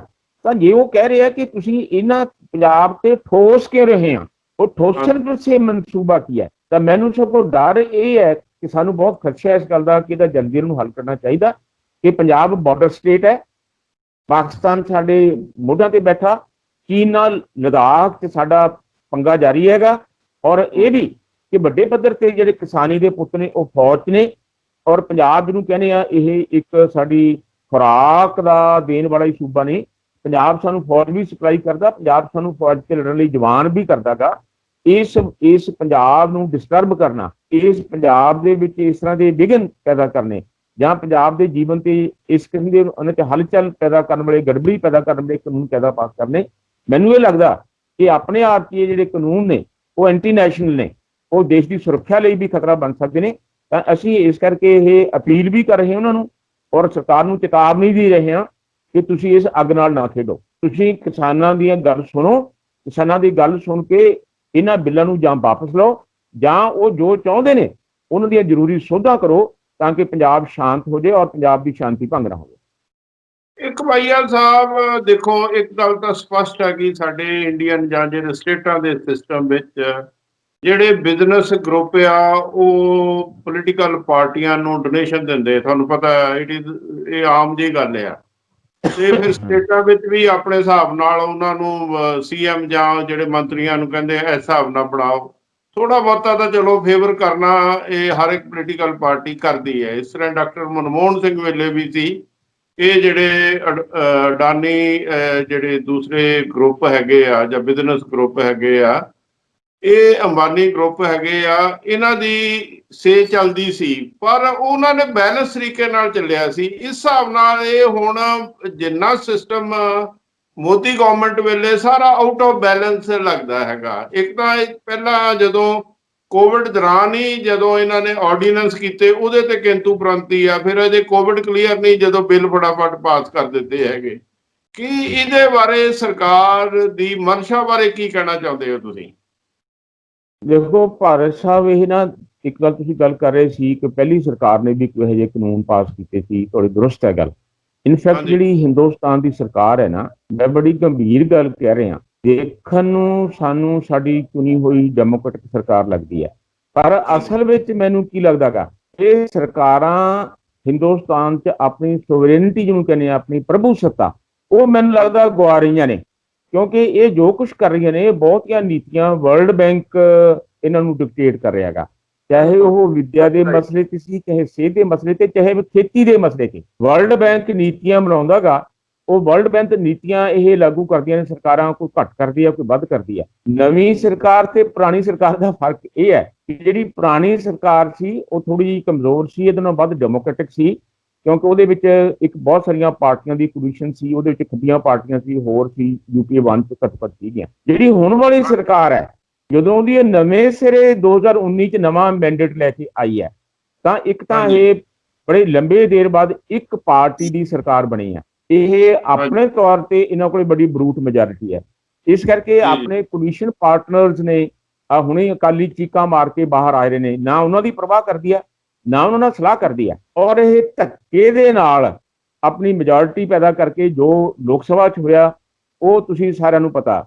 ਔਰ ਜੋ ਰਾਜ ਸਭਾ 'ਚ ਹੋਇਆ, ਰਾਜ ਸਭਾ ਜਿਹੜੀਆਂ ਸੂਬਿਆਂ ਦਾ ਸਦਨ ਰਾਜ ਸਭਾ ਹੈਗਾ, ਜਿੱਥੇ ਸੂਬਿਆਂ ਦੀ ਨੁਮਾਇੰਦਗੀ ਹੁੰਦੀ ਹੈਗੀ, ਤਾਂ ਉੱਥੇ ਵੋਟਾਂ ਵੀ ਨਹੀਂ ਪੈਣ ਦਿੱਤੀਆਂ, ਉੱਥੇ ਡਿਸਕਸ਼ਨ ਨਹੀਂ ਹੋਈ ਕਿ ਲੋਕਾਂ ਨੇ ਕਿਹਾ ਵੀ ਇਹਨਾਂ ਨੇ ਵੌਇਸ ਵੋਟ ਕੀਤੀ। ਔਰ ਜਾਣਕਾਰ ਕਹਿੰਦੇ ਨੇ ਕਿ ਜਿਹੜੀ ਵਾਇਸ ਉੱਚੀ ਜਿਹੜੀ ਸੀਗੀ ਉਹ ਬਿੱਲਾਂ ਦੇ ਅਗੇਂਸਟ ਸੀਗੀ, ਪਰ ਉਹਦੇ ਬਾਵਜੂਦ ਉਹਨਾਂ ਨੇ ਜਦੋਂ ਉਹਨਾਂ ਨੇ ਕਿਹਾ ਵੀ ਨਹੀਂ ਇਹ ਤੇ ਵੋਟਾਂ ਪਵਾਓ, ਡਿਵੀਜ਼ਨ ਕਰਾਓ, ਤਾਂ ਉਸ ਤੋਂ ਵੀ ਇਨਕਾਰ ਕਰਤਾ ਗਿਆ। ਮੈਨੂੰ ਬੜੀ ਬਦਕਿਸਮਤੀ ਇਹ ਹੈ ਕਿ ਇਹਨਾਂ ਖੇਤੀ ਬਿੱਲਾਂ ਤੋਂ ਜੋ ਸਾਡਾ ਜਿਹੜਾ ਘਟ ਰਹੀ ਡੈਮੋਕ੍ਰੇਸੀ ਹੈ, ਵੱਧ ਰਿਹਾ ਮੁਲਕ ਵਿੱਚ ਡਿਕਟੇਟਰਸ਼ਿਪ ਹੈ, ਔਰ ਜਿਹੜਾ ਵੱਧ ਰਿਹਾ ਸੈਂਟਰਲਿਜ਼ਮ ਹੈ, ਕਿਉਂਕਿ ਜਿਹੜੇ ਸਾਰੇ ਤਿੰਨੇ ਬਿੱਲ ਨੇ ਇਹ ਵਿਧਾਨ ਦੀਆਂ ਬਹੁਤ ਸਾਰੀਆਂ ਧਾਰਾਵਾਂ ਦੀ ਉਲੰਘਣਾ ਨੇ, ਕਿਉਂਕਿ ਜਿਹੜੀ ਖੇਤੀ ਹੈ, ਖੇਤੀ ਵਪਾਰ ਹੈ, ਕੰਟਰੈਕਟ ਹੈ, ਉਹਦੇ 'ਚ ਸੂਬਿਆਂ ਦਾ ਵੀ ਅਧਿਕਾਰਾਂ 'ਚ ਬਹੁਤ ਸਾਰੀਆਂ ਚੀਜ਼ਾਂ ਆਉਂਦੀਆਂ ਨੇ ਉਸ ਨੂੰ, ਤੇ ਬਿਨਾਂ ਸੂਬਿਆਂ ਨੂੰ ਪੁੱਛੇ, ਬਿਨਾਂ ਸੂਬੇ ਸਰਕਾਰਾਂ ਦੀ ਸਹਿਮਤੀ ਲਏ, ਜਿਸ ਤਰ੍ਹਾਂ ਇਹਨਾਂ ਨੇ ਉੱਪਰੋਂ ਠੋਕੇ ਨੇ ਇਹ ਗੱਲ, ਤਾਂ ਜਿਹੜੀ ਹਿੰਦੁਸਤਾਨ ਦਾ ਫੈਡਰਲ ਸਿਸਟਮ ਜਿਹਨੂੰ ਆਪਾਂ ਬਣਿਆ ਹੋਇਆ, ਜਿਹੜਾ ਕਿ ਸਾਡੀ ਯੂਨਿਟੀ ਦਾ ਵੰਸ਼ਬਨਤਾ ਦਾ ਇੱਕ ਪ੍ਰਤੀਕ ਹੈ, ਉਹ ਉਸ ਨੂੰ ਵੀ ਖਤਰਾ ਹੈ ਇਹਨਾਂ ਬਿੱਲਾਂ ਤੋਂ। ਇਹਦੇ ਨਾਲ ਲੱਗਦੇ ਹੀ ਸ਼ਾਇਦ ਤੁਹਾਡੇ ਧਿਆਨ 'ਚ ਆਉਣਾ, ਜਿਹੜੀ ਨਵੀਂ ਐਜੂਕੇਸ਼ਨ ਪਾਲਿਸੀ ਲਾਗੂ ਕੀਤੀ 28-29 ਜੁਲਾਈ ਨੂੰ, ਉਹ ਵੀ ਐਂ ਕੀਤਾ, ਉਹ ਵੱਖਰਾ ਤੌਰ ਤੇ ਵਿਸ਼ਾ ਹੈ ਜਿਸ ਤੇ ਅਸੀਂ ਅਲੱਗ ਸੈਪਰੇਟਲੀ ਤੁਹਾਡੇ ਨਾਲ ਵੀ ਡਿਸਕਸ ਕਰਾਂਗੇ। ਹਾਂਜੀ ਜੀ, ਤੋਂ ਇਸ ਤਰ੍ਹਾਂ ਕਰ ਰਿਹਾ। ਹਾਂਜੀ, ਇਸ ਕਰਕੇ ਇਹ ਮੁਲਕ ਦਾ ਇਹ ਜਿਹੜਾ ਇੱਕ ਵਿਧਾਨ ਹੈ, ਮੁਲਕ ਦਾ ਕਾਨੂੰਨ ਹੈ, ਔਰ ਮੁਲਕ ਦੇ ਲੋਕਾਂ ਦੇ ਹੁਣ ਤੱਕ ਕਨਸਟੀਟਿਊਸ਼ਨਲ ਰਾਈਟਸ ਨੇ, ਉਹਨਾਂ ਨੂੰ ਵੀ ਖਤਰਾ ਹੈ ਇਹਨਾਂ ਕਾਨੂੰਨਾਂ ਰਾਹੀਂ। ਜਿਸ ਕਰਕੇ ਮੈਂ ਸਮਝਦਾ ਕਿ ਕਿਸਾਨੀ ਜਿਹੜੀ ਹੈ ਪਿੱਛੇ ਮੈਂ ਕਿਸਾਨਾਂ ਦੇ ਜਲਸੇ 'ਚ ਗਿਆ ਸੀ ਤੇ ਮੈਂ ਤਾਂ ਕਹਿ ਕੇ ਆਇਆ ਸੀ ਕਿ ਕਿਸਾਨ ਕੱਲਾ ਆਪਣੇ ਭਾਅ ਦੀ ਲੜਾਈ ਨਹੀਂ ਲੜ ਰਿਹਾ, ਕਿਸਾਨ ਵਿਧਾਨ ਬਚਾਉਣ ਦੀ ਲੜਾਈ ਵੀ ਲੜ ਰਿਹਾ, ਕਿਸਾਨ ਫੈਡਰਲਿਜ਼ਮ ਦੀ ਲੜਾਈ ਵੀ ਲੜ ਰਿਹਾ। ਔਰ ਕਿਸਾਨ ਜਿਹੜੇ ਦੂਜੇ ਲੋਕ ਹੈ, ਚਾਹੇ ਉਹ ਮਜ਼ਦੂਰਾਂ ਪੱਲੇਦਾਰ ਨੇ, ਚਾਹੇ ਤੋਲਣ ਵਾਲੇ ਨੇ, ਚਾਹੇ ਉਹ ਬੋਰੀਆਂ ਭਰਨ ਵਾਲੇ ਨੇ, ਚਾਹੇ ਉਹ ਆਪਣੇ ਗੋਦਾਮਾਂ 'ਚ ਲਿਜਾਣ ਵਾਲੇ ਨੇ, ਤੋਲੇ ਨੇ, ਔਰ ਫਿਰ ਚਾਹੇ ਉਹ ਜਿਹੜਾ ਪੈਸਾ ਆਉਂਦਾ ਮਾਰਕੀਟ 'ਚ ਦੁਕਾਨਾਂ ਦੇ ਕੋਲੇ ਆਉਂਦਾ, ਸਾਰਾ ਸਿਸਟਮ ਆਪਣਾ ਉਹਦੇ ਨਾਲ ਜੁੜਿਆ ਹੋਇਆ। ਸੋ ਉਹਨਾਂ ਦੀ ਲੜਾਈ ਕਿਸਾਨ ਲੜ ਰਿਹਾ। ਇਸ ਕਰਕੇ ਜਿਹੜਾ ਪਹਿਲੀ ਵਾਰੀ ਜਿਹੜਾ ਪੰਜਾਬ ਦਾ ਕਿਸਾਨ ਹੈ ਉਹ ਦੇਸ਼ ਭਗਤੀ ਦੀ ਲੜਾਈ ਲੜ ਰਿਹਾ ਹੈਗਾ, ਉਹ ਕੇਵਲ ਜਾਤੀ ਹਿੱਤਾਂ ਦੀ ਲੜਾਈ ਨਹੀਂ ਲੜ ਰਿਹਾ। ਤੇ ਇਸ ਮੈਂ ਤਾਂ ਸਗੋਂ ਜੇ ਇਹਨੂੰ ਕਹਾਂ ਮੈਂ ਕਿ ਇਹ ਇੱਕ ਕਿਸਮ ਦੀ ਆਜ਼ਾਦੀ ਦੀ ਦੂਜੀ ਲੜਾਈ ਹੈ ਜਿਹੜਾ ਪੰਜਾਬ ਦਾ ਕਿਸਾਨ ਲੜ ਰਿਹਾ ਹੈਗਾ ਇਸ ਵੇਲੇ। ਉਸ ਆਜ਼ਾਦੀ ਦੀ ਦੂਜੀ ਲੜਾਈ 'ਚ ਹਰੇਕ ਦੇਸ਼ ਭਗਤ ਬੰਦੇ ਨੂੰ ਉਹਦੇ ਨਾਲ ਹੋਣਾ ਚਾਹੀਦਾ। ਤੇ ਅਸੀਂ ਜਿਹੜੇ ਬੁੱਧੀਜੀਵੀ ਹਾਂ, ਜਿਹੜੀ ਇਸ ਗੱਲ ਨੂੰ ਭਰੀ ਜਾਣਾ ਸਮਝਦੇ ਹਾਂ, ਅਸੀਂ ਇਸੇ ਕਰਕੇ ਉਹਨਾਂ ਨੂੰ ਆਪਣਾ ਸਮਰਥਨ ਦਿੱਤਾ ਗਾ ਤੇ ਅਸੀਂ ਹਰ ਹਾਲਤ ਵਿੱਚ ਉਹਨਾਂ ਦੇ ਨਾਲ ਜਾਵਾਂਗੇ। ਜਿਸ ਹੱਦ ਤੱਕ ਵੀ ਸਾਡੀ ਸਮਰੱਥ ਹੈ ਉਹਨਾਂ ਦਾ ਅਸੀਂ ਸਮਰਥਨ ਕਰਾਂਗੇ। ਹਾਂ, ਇੱਕ ਬਾਈਆ ਸਾਹਿਬ ਤੁਸੀਂ ਥੋੜੀ ਜਿਹੀ ਰਨਿੰਗ ਰੈਫਰੈਂਸ ਤੇ ਕੀਤੀ। ਦੇਖੋ, ਪਾਕਿਸਤਾਨ ਸਾਡਾ ਗੁਆਂਢੀ ਸੂਬਾ ਹੈਗਾ। ਜਦੋਂ ਕੋਈ ਸਟੇਟ ਵਿੱਚ ਅਨਰੈਸਟ ਹੋਵੇ, ਓਬਵੀਅਸ ਹੈਗਾ ਉਹਦੀ ਕੋਸ਼ਿਸ਼ ਹੋਏਗੀ ਕੋਈ ਨਾ ਕੋਈ ਕਿਸੇ ਨਾ ਕਿਸੇ ਤਰੀਕੇ ਨਾਲ ਉਹ ਆਪਣੇ ਸਾਡੇ ਯੂਥ ਨੂੰ ਇਨਫਲੂਐਂਸ ਕਰ ਸਕੇ। ਕੋਈ ਇਦਾਂ ਦਾ ਖਦਸ਼ਾ ਤੇ ਨਹੀਂ ਤੁਹਾਨੂੰ ਲੱਗਦਾ ਪੰਜਾਬ ਵਿੱਚ ਇਸ ਐਜੂਕੇਸ਼ਨ? ਮੈਨੂੰ ਇਸ ਦਾ ਖਦਸ਼ਾ ਲੱਗਦਾ ਹੈ ਕਿਉਂਕਿ ਸਾਨੂੰ ਡਰ ਇਹ ਹੈ ਕਿ ਦਰਅਸਲ ਇੱਕ ਇੰਟਰਨੈਸ਼ਨਲ ਪੋਲਿਟਿਕਸ ਵਿੱਚ ਹਰੇਕ ਮੁਲਕ ਆਪਣੇ ਵਿਰੋਧੀ ਮੁਲਕ ਨੂੰ ਪਰੇਸ਼ਾਨ ਕਰਨ ਦੀ, ਤੰਗ ਕਰਨ ਦੀ ਉਹਨਾਂ ਦੀਆਂ ਨੀਤੀਆਂ ਹੁੰਦੀਆਂ ਨੇ। ਇਹ ਐਕਸੈਪਟਡ ਨੋਰਮ ਹੈ, ਸਾਰੇ ਮੁਲਕ ਕਰਦੇ ਬਹੁਤ ਵੱਡੀ ਬਣ ਜਾਵੇ। ਹਾਂ, ਇਹ ਕਰਦੇ ਨੇ। ਔਰ ਇਹ ਕੋਈ ਸਾਨੂੰ ਕੋਈ ਨਵੀਂ ਗੱਲ ਨਹੀਂ ਹੈ ਜੇ ਕਿ ਜਿਹੜੇ ਸਾਡੇ ਦੁਸ਼ਮਣ ਮੁਲਕ ਹੈ, ਸਾਡੇ ਵਿਰੋਧੀ ਮੁਲਕ ਹੈ, ਉਹ ਸਾਡੇ ਹਾਲਾਤ ਦਾ ਨਜਾਇਜ਼ ਫਾਇਦਾ ਉਠਾਉਣ। ਪਰ ਅਸੀਂ ਇਹ ਕਹਿੰਦੇ ਹਾਂ ਕਿ ਇਸ ਕਰਕੇ ਤੁਸੀਂ ਇਹੋ ਜਿਹੇ ਹਾਲਾਤ ਪੈਦਾ ਕਿਉਂ ਕਰਦੇ ਹੋ? ਤੁਸੀਂ ਇਸ ਕਿਸਮ ਦੀ ਬੇਚੈਨੀ ਕਿਉਂ ਪੈਦਾ ਕਰਦੇ ਹੋ? ਜਿਨ੍ਹਾਂ ਨੂੰ ਬਾਹਰਲਿਆਂ ਨੂੰ ਮੌਕਾ ਮਿਲੇ ਜਾਂ ਜਿਨ੍ਹਾਂ ਨੂੰ ਬਾਹਰਲਿਆਂ ਨੂੰ ਸਾਡੇ ਮਸਲਿਆਂ 'ਚ ਦਾਖਲ ਦੇਣ ਦਾ ਮੌਕਾ ਮਿਲੇ। ਭਾਵੇਂ ਕਿ ਅਸੀਂ ਸਪਸ਼ਟ ਕਰਨਾ ਚਾਹੁੰਦੇ ਹਾਂ, ਜੇ ਕੋਈ ਪੰਜਾਬ ਵੱਲ, ਕੋਈ ਪਾਕਿਸਤਾਨ ਜਾਂ ਕੋਈ ਚੀਨ ਕਿਸੇ ਕਿਸਮ ਦੀ ਉਹ ਟੇਢੀ ਨਜ਼ਰ ਨਾਲ ਦੇਖਦਾ ਤਾਂ ਦੇਸ਼ ਭਗਤ ਪੰਜਾਬੀ ਤੇ ਅਸੀਂ ਬੁੱਧੀਜੀਵੀ ਆਪਣੇ ਦੇਸ਼ ਦਾ ਡਿਫੈਂਸ ਕਰਾਂਗੇ। ਅਸੀਂ ਦੇਸ਼ ਪਹਿਲੇ ਨੰਬਰ ਤੇ ਕਰਾਂਗੇ। ਪਰ ਅਸੀਂ ਇੱਕ ਆਪਣੀ ਸਰਕਾਰ ਨੂੰ ਜ਼ਰੂਰ ਪੁੱਛਣਾ ਚਾਹੁੰਦੇ ਹਾਂ ਕਿ ਤੁਸੀਂ ਇਸ ਕਿਸਮ ਦੇ ਹਾਲਾਤ ਪੰਜਾਬ 'ਚ ਕਿਉਂ ਪੈਦਾ ਕਰਦੇ ਹੋ ਜਿਹਦੇ ਨਾਲ ਬਾਹਰਲਿਆਂ ਨੂੰ ਇੱਥੇ ਦਖਲ ਦੇਣ ਦਾ ਸੌਖਾ ਹੋਵੇ ਜਾਂ ਉਹਨਾਂ ਲਈ ਇੱਕ ਜਿਹਨੂੰ ਕਹਿੰਦੇ ਆ ਜ਼ਮੀਨ ਤਿਆਰ ਹੁੰਦੀ ਹੋਵੇ, ਜਿਨ੍ਹਾਂ ਨੂੰ ਮੌਕਾ ਮਿਲਦਾ ਹੋਵੇ ਪੰਜਾਬ ਦੇ ਲੋਕਾਂ ਦੀ ਬੇਚੈਨੀ ਦਾ ਨਜਾਇਜ਼ ਫਾਇਦਾ ਉਠਾਉਣ ਦਾ। ਇਹ ਉਹਨਾਂ ਨੂੰ ਅੰਦਰ ਝਾਤ ਮਾਰ ਕੇ ਮਤਲਬ ਕਰਨਾ ਚਾਹੀਦਾ ਹੈ। ਹਾਂਜੀ, ਇੱਕ ਬਾਈਆ ਸਾਹਿਬ ਲਾਸਟ ਸਵਾਲ ਆ। ਦੇਖੋ, ਤੁਹਾਡੇ ਵਰਗੇ ਇੰਟਲੈਕਚੁਅਲ ਲੋਕ ਵਾਈਸ ਚਾਂਸਲਰ ਹੋਏ, ਡਾਇਰੈਕਟਰ ਹੋਏ, ਪ੍ਰਿੰਸੀਪਲ ਹੋਏ, ਤੁਸੀਂ ਹੈ ਵੀ ਚਲੋ ਹਰ ਪੱਖੋਂ ਫਾਈਨੈਂਸ਼ੀਅਲੀ ਵੀ ਠੀਕ ਹੋ, ਰਿਸੋਰਸਫੁਲ ਹੋ, ਤੁਹਾਡੇ ਕੋਲ ਪੂਰੀ ਨੌਲੇਜ ਹੈਗੇ। ਪੋਲੀਟੀਕਲ ਪਾਰਟੀਆਂ ਕਿਸਾਨਾਂ ਨੂੰ ਵੀ 72 ਸਾਲ ਤੋਂ ਬੇਵਕੂਫ ਬਣਾ ਰਹੀਆਂ, ਦੂਜੇ ਸਿਟੀਜ਼ਨ ਨੂੰ ਵੀ ਹੁਣ ਮੈਂ ਕੀ ਕਹਾਂ, ਮਤਲਬ ਕੋਈ ਉਹਨਾਂ ਦੇ ਕਮਿਟਮੈਂਟ ਕਰ ਲੈਂਦੀਆਂ ਹੈਗੀਆਂ ਤੇ ਉਹ ਪੂਰੇ ਨਹੀਂ ਕਰਦੀਆਂ ਹੈਗੀਆਂ। ਤੁਸੀਂ ਪੋਲੀਟੀਕਲ ਲੋਕ ਅੱਗੇ ਕਿਉਂ ਨਹੀਂ ਆਉਂਦੇ ਹੈਗੇ? ਕੋਈ ਛੋਟੀ ਮੋਟੀ ਪਾਰਟੀ ਬਣਾ ਕੇ ਕੋਈ ਨਾ ਕੋਈ, ਤੁਹਾਡੇ ਤੋਂ ਬਹੁਤੇ ਤੁਸੀਂ ਤਾਂ ਐਜੂਕੇਟ ਕਰਨਾ ਹੈਗਾ ਕਿਸਾਨ ਜਥੇਬੰਦੀਆਂ ਨੂੰ ਕੋਈ ਨਾਲ ਲੈ ਕੇ। ਇੱਦਾਂ ਦਾ ਪੋਸੀਬਲ ਨਹੀਂ ਲੱਗਦਾ ਹੈਗਾ ਕੁਛ ਜਿਹੜੇ ਸਹੀ ਕੈਂਡੀਡੇਟ ਅੱਗੇ ਆਉਣਗੇ MLA ਜਾਂ MP ਵਿੱਚ? ਭਾਰਤ ਸਾਹਿਬ ਜਿਵੇਂ ਕਹਿੰਦੇ ਨਾ ਕਿ ਬਹੁਤ ਗੱਲਾਂ ਦਾ ਜਵਾਬ ਜਿਹੜਾ ਹੈਗਾ ਉਹ ਵਕਤ ਨੇ ਦੇਣਾ ਹੁੰਦਾ ਗਾ। ਮੈਨੂੰ ਇੱਕ ਗੱਲ ਇਹਦੇ 'ਚ ਜਿਹਨੂੰ ਕਹਿੰਦੇ ਨਾ ਵੀ ਆਸ ਦੀ ਕਿਰਨ ਵੀ ਨਜ਼ਰ ਆਉਂਦੀ ਹੈ। ਆਸ ਦੀ ਕਿਰਨ ਕੀ ਨਜ਼ਰ ਆਉਂਦੀ ਹੈ ਕਿ ਹੁਣ ਜਿਹੜੀਆਂ 31 ਕਿਸਾਨ ਜਥੇਬੰਦੀਆਂ ਇਕੱਠੀਆਂ ਹੋਈਆਂ, ਜਿਨ੍ਹਾਂ ਦਾ ਸਮਰਥਨ ਪੰਜਾਬ ਦਾ ਯੂਥ, ਬੁੱਧੀਜੀਵੀ, ਡਾਕਟਰ, ਪ੍ਰੋਫੈਸਰ ਕਰ ਰਹੇ ਆ, ਲਗਭਗ ਸਾਰਾ ਪੰਜਾਬ ਹੀ ਦੇ ਰਿਹਾ, ਆਪਣੀ ਪੋਲੀਟੀਕਲ ਪਾਰਟੀ ਸਾਰਾ ਪੰਜਾਬ। ਉਹਨਾਂ ਨੇ ਪੁਰਾਣੀਆਂ ਜਿਹੜੀਆਂ ਹਾਕਮ ਪੋਲੀਟੀਕਲ ਪਾਰਟੀਆਂ ਸੀ, ਰੂਲਿੰਗ ਪੋਲੀਟੀਕਲ ਪਾਰਟੀਆਂ ਸੀ, ਉਹਨਾਂ ਨੂੰ ਆਪਣੀਆਂ ਸਟੇਜਾਂ ਤੇ ਬੁਲਾਉਣ ਤੋਂ ਉਹ ਮਨਾ ਕਰ ਰਹੇ ਨੇ, ਇਨਕਾਰ ਕੀਤਾ ਹੋਇਆ। ਨਾ ਉੱਥੇ ਕਾਂਗਰਸ ਜਾ ਸਕਦੀ ਹੈ, ਨਾ ਉੱਥੇ ਅਕਾਲੀ ਜਾ ਸਕਦੀ ਹੈ। ਜਿਹੜੇ BJP ਦੇ ਲੀਡਰ ਹੈ ਉਹ ਘਰਾਂ 'ਚ ਬੰਦ ਨੇ। ਤੁਸੀਂ ਜਾਣਦੇ ਹੋ ਕਿ ਲੋਕਾਂ ਨੇ ਉਹਨਾਂ ਦੇ ਘਰਾਂ ਮੂਹਰੇ ਧਰਨੇ ਲਾਏ ਹੋਏ ਨੇ, ਤਾਂ ਇਸ ਕਰਕੇ ਉਹ ਕੈਦੀ ਬਣੇ ਹੋਏ ਨੇ ਪੰਜਾਬ ਦੇ ਉਹਦੇ। ਸੋ ਲੋਕੀ ਤਲਾਸ਼ ਕਰ ਰਹੇ ਨੇ ਕਿ ਸਾਡੀਆਂ ਇਸ ਸੂਬੇ ਦਾ ਪੋਲੀਟੀਕਲ ਬਦਲ ਕੀ ਹੋਵੇ, ਇਹਦੇ 'ਚ ਰਾਜਨੀਤੀ ਬਦਲ ਕੀ ਹੋਵੇ। ਸੋ ਅਸੀਂ ਅਕਸਰ, ਮੇਰੀ ਰਾਏ ਇਹ ਰਹੀ ਹੈ, ਆਪਾਂ ਦੋਸਤਾਂ ਗੱਲਾਂ ਕਰਦੇ ਰਹਿੰਦੇ ਸੀ ਆਪਾਂ, ਕਿ ਬਦਲ ਪੋਲੀਟੀਕਲ ਗੱਠਜੋੜ ਨਾਲ ਨਹੀਂ ਬਣਨਾ, ਬਦਲ ਲੋਕਾਂ ਦੇ ਸੰਘਰਸ਼ ਤੋਂ ਕਰਨਾ। ਤੇ ਜਿਸ ਤਰ੍ਹਾਂ ਹੁਣ ਸਾਰੇ ਲੋਕ ਇਕੱਠੇ ਹੋ ਕੇ ਸੰਘਰਸ਼ ਕਰ ਰਹੇ ਆ, ਮੈਨੂੰ ਇਸ ਗੱਲ ਦੀ ਥੋੜੀ ਜਿਹੀ ਉਮੀਦ ਹੈ ਕਿ ਇਸ ਗੱਲ ਦੀ ਆਸ ਰੱਖੀ ਜਾ ਸਕਦੀ ਹੈ ਕਿ ਇਸ ਸੰਘਰਸ਼ ਚੋਂ ਕੋਈ ਨਾ ਕੋਈ ਸ਼ਾਇਦ ਪੰਜਾਬ ਲਈ ਤੀਜਾ ਬਦਲ ਵੀ ਪੈਦਾ ਹੋ ਜਾਏ। ਤੇ ਅਸੀਂ ਉਹ ਦਿਨ ਉਡੀਕ ਰਹੇ ਹਾਂ ਤੇ ਜੋ ਉਸ ਵੇਲੇ ਕੋਈ ਪੋਲੀਟੀਕਲ ਸਟਰਕਚਰ ਕੋਈ ਸਾਡੀ ਡਿਊਟੀ ਲਾਏਗੀ, ਸਾਡੀ ਜ਼ਿੰਮੇਵਾਰੀ ਲਾਏਗੀ, ਤਾਂ ਅਸੀਂ ਆਪਣੀਆਂ ਜ਼ਿੰਮੇਵਾਰੀਆਂ ਉਸ ਤਰ੍ਹਾਂ ਵੀ ਨਿਭਾਉਣ ਦੀ ਕੋਸ਼ਿਸ਼ ਕਰਾਂਗੇ। ਜਦੋਂ ਉਸ ਕਿਸਮ ਦਾ ਵੇਲਾ ਆਇਆ ਤੇ ਜੋ ਸਾਡੀ ਡਿਊਟੀ ਕਿਸਾਨੀ ਲਾਏਗੀ, ਪੰਜਾਬ ਦੇ ਲੋਕ ਲਾਉਣਗੇ, ਹਾਂਜੀ ਅਸੀਂ ਕੰਟਰੀਬਿਊਟ ਕਰਾਂਗੇ ਤੇ ਆਪਣੀ ਜ਼ਿੰਮੇਵਾਰੀਆਂ ਵੀ ਪੂਰੀਆਂ ਕਰਾਂਗੇ। ਇੱਕ ਲਾਸਟ ਸਵਾਲ ਹੈ, 1 ਮਿੰਟ ਜੇ ਉਹਦਾ ਜਵਾਬ ਦਿਓ। ਦੇਖੋ ਕਿੱਥੇ ਕਿ ਸਮਝੌਤਾ ਹੋ ਸਕਦਾ? ਮੰਨ ਲਓ ਸਰਕਾਰ ਕਿੰਨੀ ਕੁ ਮੋਲ ਡਵੇ, ਮੈਂ ਪਹਿਲਾਂ ਵੀ ਪੁੱਛਿਆ ਸੀ, ਮਤਲਬ ਕਿੱਥੇ ਕੁ ਹੋ ਸਕਦਾ ਕਿ ਸੰਘਰਸ਼ ਚੱਲੇਗਾ? ਕਿਤੇ ਨਾ ਕਿਤੇ ਦਾ ਕੋਈ ਮੀਟਿੰਗ ਪੁਆਇੰਟ ਹੋਏਗਾ, ਤੁਹਾਨੂੰ ਕੀ ਲੱਗਦਾ? ਵੈਸੇ ਮੈਂ ਕਿਸਾਨ ਜਥੇਬੰਦੀਆਂ ਦੇ ਬਿਹਾਫ ਤੇ ਕੋਈ ਗੱਲ ਨਹੀਂ ਕਹਿ ਸਕਦਾ, ਪਰ ਮੈਨੂੰ ਕਾਮਨ ਸੈਂਸ ਇੱਕ ਗੱਲ ਓਪੀਨੀਅਨ ਹੈ ਅਦਰਵਾਈਜ਼ ਤੁਹਾਡਾ। ਮੇਰੀ ਓਪੀਨੀਅਨ ਇਹ ਹੈ ਕਿ ਇੱਕ ਇਹਨਾਂ ਨੂੰ ਕਾਨੂੰਨਾਂ ਦੇ ਵਿੱਚ ਇਹ ਜ਼ੋਰ ਦੀ ਕਹਿਣਾ ਚਾਹੀਦਾ ਕਿ MSP ਤੇ ਸਰਕਾਰੀ ਖਰੀਦ, ਕੱਲੀ MSP ਨਹੀਂ, MSP ਤੇ ਸਰਕਾਰੀ ਖਰੀਦ ਉਹ ਕਾਨੂੰਨ ਦੇ ਵਿੱਚ ਹੀ ਪਾ ਦੇਣਾ ਚਾਹੀਦਾ ਕਿ ਹਰ ਹਾਲਤ ਵਿੱਚ ਜਿਹੜੀ ਹੈ ਉਹ ਕਾਇਮ ਰਹੇਗੀ, ਇਸ ਨੂੰ ਡਾਇਲੂਟ ਨਹੀਂ ਕੀਤਾ ਜਾਏਗਾ ਤੇ ਚੱਲੇਗੀ। ਔਰ ਦੂਸਰੀ ਗੱਲ ਇਹ ਵੀ ਇਨਸ਼ੋਰ ਕਰਨਾ ਚਾਹੀਦਾ ਕਿ ਜਿਹੜੀਆਂ ਮੰਡੀ ਜੇ ਕੋਈ ਬਾਹਰ ਬਣਦੀ ਹੈ ਉਹ ਬਿਨਾਂ ਲਾਇਸੈਂਸ ਵਾਲੀ ਪ੍ਰਾਈਵੇਟ ਮੰਡੀ ਨਹੀਂ ਹੋਏਗੀ, ਉਹ ਮੰਡੀ ਤੇ ਵੀ ਸਰਕਾਰ ਦਾ ਕੰਟਰੋਲ ਹੋਏਗਾ ਔਰ ਸਰਕਾਰ ਤੋਂ ਲਾਇਸੈਂਸ ਵੀ ਲੈਣਗੇ, ਸਰਕਾਰ ਦੇ ਨਿਯਮ ਵੀ ਮੰਨਣਗੇ। ਔਰ ਜਿਹੜੇ ਸਰਕਾਰ ਹੈ ਉਹ ਤੋਂ ਜਿਹੜੀ ਮੰਡੀ ਫੀਸ ਹੈ, ਮਾਰਕੀਟ ਫੀਸ ਹੈ, ਜਿਹੜੀ ਹੁਣ ਸਰਕਾਰ ਸਰਕਾਰੀ ਮੰਡੀ ਚੋਂ ਗਰਾਉਂਦੀ ਹੈ, ਜਿਹਦੇ ਚੋਂ 3500 ਕਰੋੜ ਰੁਪਇਆ ਪੰਜਾਬ ਦੇ ਕੋਲ ਇਕੱਠਾ ਹੁੰਦਾ, ਜੋ ਕਿ ਪੇਂਡੂ ਸੜਕਾਂ ਲਈ ਤੇ ਹੋਰਾਂ ਲਈ ਖਰਚਿਆ ਜਾਂਦਾ, ਕਿ ਉਹ ਵੀ ਉਹ ਮਤਲਬ ਦੇਣਗੀਆਂ। ਇਸ ਤਰ੍ਹਾਂ ਇੱਕ ਜਿਵੇਂ ਜਿਹੜੀ ਕੰਟਰੈਕਟ ਫਾਰਮਿੰਗ ਹੈ, ਕੰਟਰੈਕਟ ਫਾਰਮਿੰਗ 'ਚ ਇਹ ਕਹਿ ਰਹੇ ਨੇ ਕਿ ਜਿਹੜਾ ਤੁਹਾਡਾ ਜੇ ਡਿਸਪਿਊਟ ਹੈ ਉਹ ਤੁਹਾਡਾ SDM ਕੋਲੇ ਜਾਏਗਾ ਜਾਂ ADC ਕੋਲੇ ਜਾਏਗਾ। ਸਰਕਾਰ ਦੀ ਗੱਲ ਸੁਣਨੀ, ਉਹ ਕੀ ਕਰਨਗੇ ਵਿਚਾਰੇ? ਉਹ ਤਾਂ ਤੁਹਾਨੂੰ ਪਤਾ ਹੈ, ਜੋ ਵੱਡਾ ਆਦਮੀ ਜਿਹਦੇ ਕੋਲ ਪੈਸੇ ਧੜਾ ਧੜ ਨੇ, ਜਿਹਦੇ ਕੋਲ ਵਕੀਲਾਂ ਦੀ ਫੌਜ ਹੈ, ਔਰ ਕਿਸਾਨ ਉਹਦੇ ਨਾਲ ਕਿੱਦਾਂ ਕੰਪੀਟ ਕਰੇਗਾ? ਕਿ ਉਹਦੇ 'ਚ ਉਹਨੇ ਕੋਰਟ ਵੀ ਬਾਹਰ ਕਰਤੀ ਕਿ ਕੋਰਟ ਨਹੀਂ ਦਖਲ ਦੇਗੀ ਤੇ ਕਚਹਿਰੀ 'ਚ ਨਹੀਂ ਕੇਸ ਜਾਏਗਾ।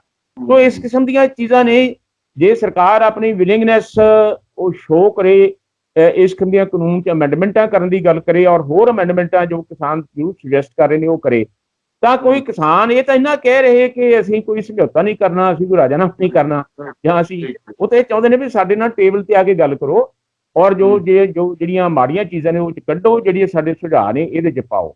ਔਰ ਕਿਹੜੀ ਚੀਜ਼ ਹੈ ਜਿਹੜੀ ਕਿ ਯਾਰ ਗੱਲਬਾਤ ਰਾਹੀਂ ਹੱਲ ਨਹੀਂ ਹੁੰਦੀ? Second world war, first world war ultimately ਗੱਲਬਾਤ ਰਾਹੀਂ, ਸਮਝੌਤੇ ਰਾਹੀਂ ਮੁੱਕਦਾ। ਪਰ ਆਹ ਤਾਂ ਗੱਲਬਾਤ ਦਾ ਕੋਈ ਢੰਗ ਨਹੀਂ ਕਿ ਤੁਸੀਂ ਲੋਕਾਂ ਨੂੰ ਦਿੱਲੀ ਬੁਲਾ ਲਓ ਤੇ ਉੱਥੇ ਕੋਈ ਮੰਤਰੀ ਜਾਂ ਪ੍ਰਧਾਨ ਮੰਤਰੀ ਮਿਲਣਾ ਨਾ ਆਵੇ ਤੇ ਉਹ ਇੱਥੇ ਕਿਸਾਨਾਂ ਦੇ ਵਿੱਚ ਉਹਨਾਂ ਦੀਆਂ ਚੁਗਲੀਆਂ ਕਰਦੇ ਫਿਰਨ ਕਿ ਐਵੇਂ ਕਿਸਾਨਾਂ ਨੂੰ ਪਤਾ ਨਹੀਂ ਹੈ, ਤਾਂ ਮੂਰਖ ਹੈ ਜਿਹੜੇ ਐਜੀਟੇਸ਼ਨ ਕਰ ਰਹੇ ਨੇ। ਸੋ ਸੰਜੀਦਗੀ ਨਾਲ ਦੇਸ਼ ਦਾ ਹਿੱਤ ਰੱਖਦੇ ਹੋਏ, ਕਿਸਾਨ ਦਾ ਹਿੱਤ ਰੱਖਦੇ ਹੋਏ, ਪੰਜਾਬ ਇੱਕ ਬਾਰਡਰ ਸਟੇਟ ਹੈ, ਇਸ ਹਿੱਤ ਨੂੰ ਧਿਆਨ 'ਚ ਰੱਖਦੇ ਹੋਏ ਪੰਜਾਬ ਵੱਡੇ ਪੱਧਰ ਤੇ ਫੌਜ ਭਰਤੀ ਦਿੰਦਾ, ਇਸ ਗੱਲ ਨੂੰ ਧਿਆਨ 'ਚ ਰੱਖਦੇ ਹੋਏ ਸਰਕਾਰ ਨੂੰ ਫਰਾਖ ਦਿਲੀ ਔਰ ਖੁੱਲ੍ਹਦਿਲੀ ਦਿਖਾਉਣੀ ਚਾਹੀਦੀ ਹੈ ਔਰ ਇਸ ਮਸਲੇ ਦਾ ਹੱਲ ਕਰਨਾ ਚਾਹੀਦਾ।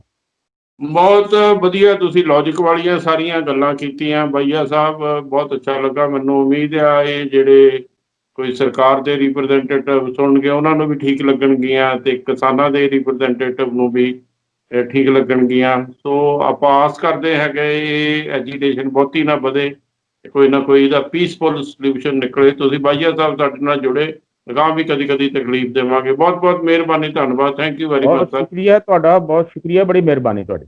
Thank you.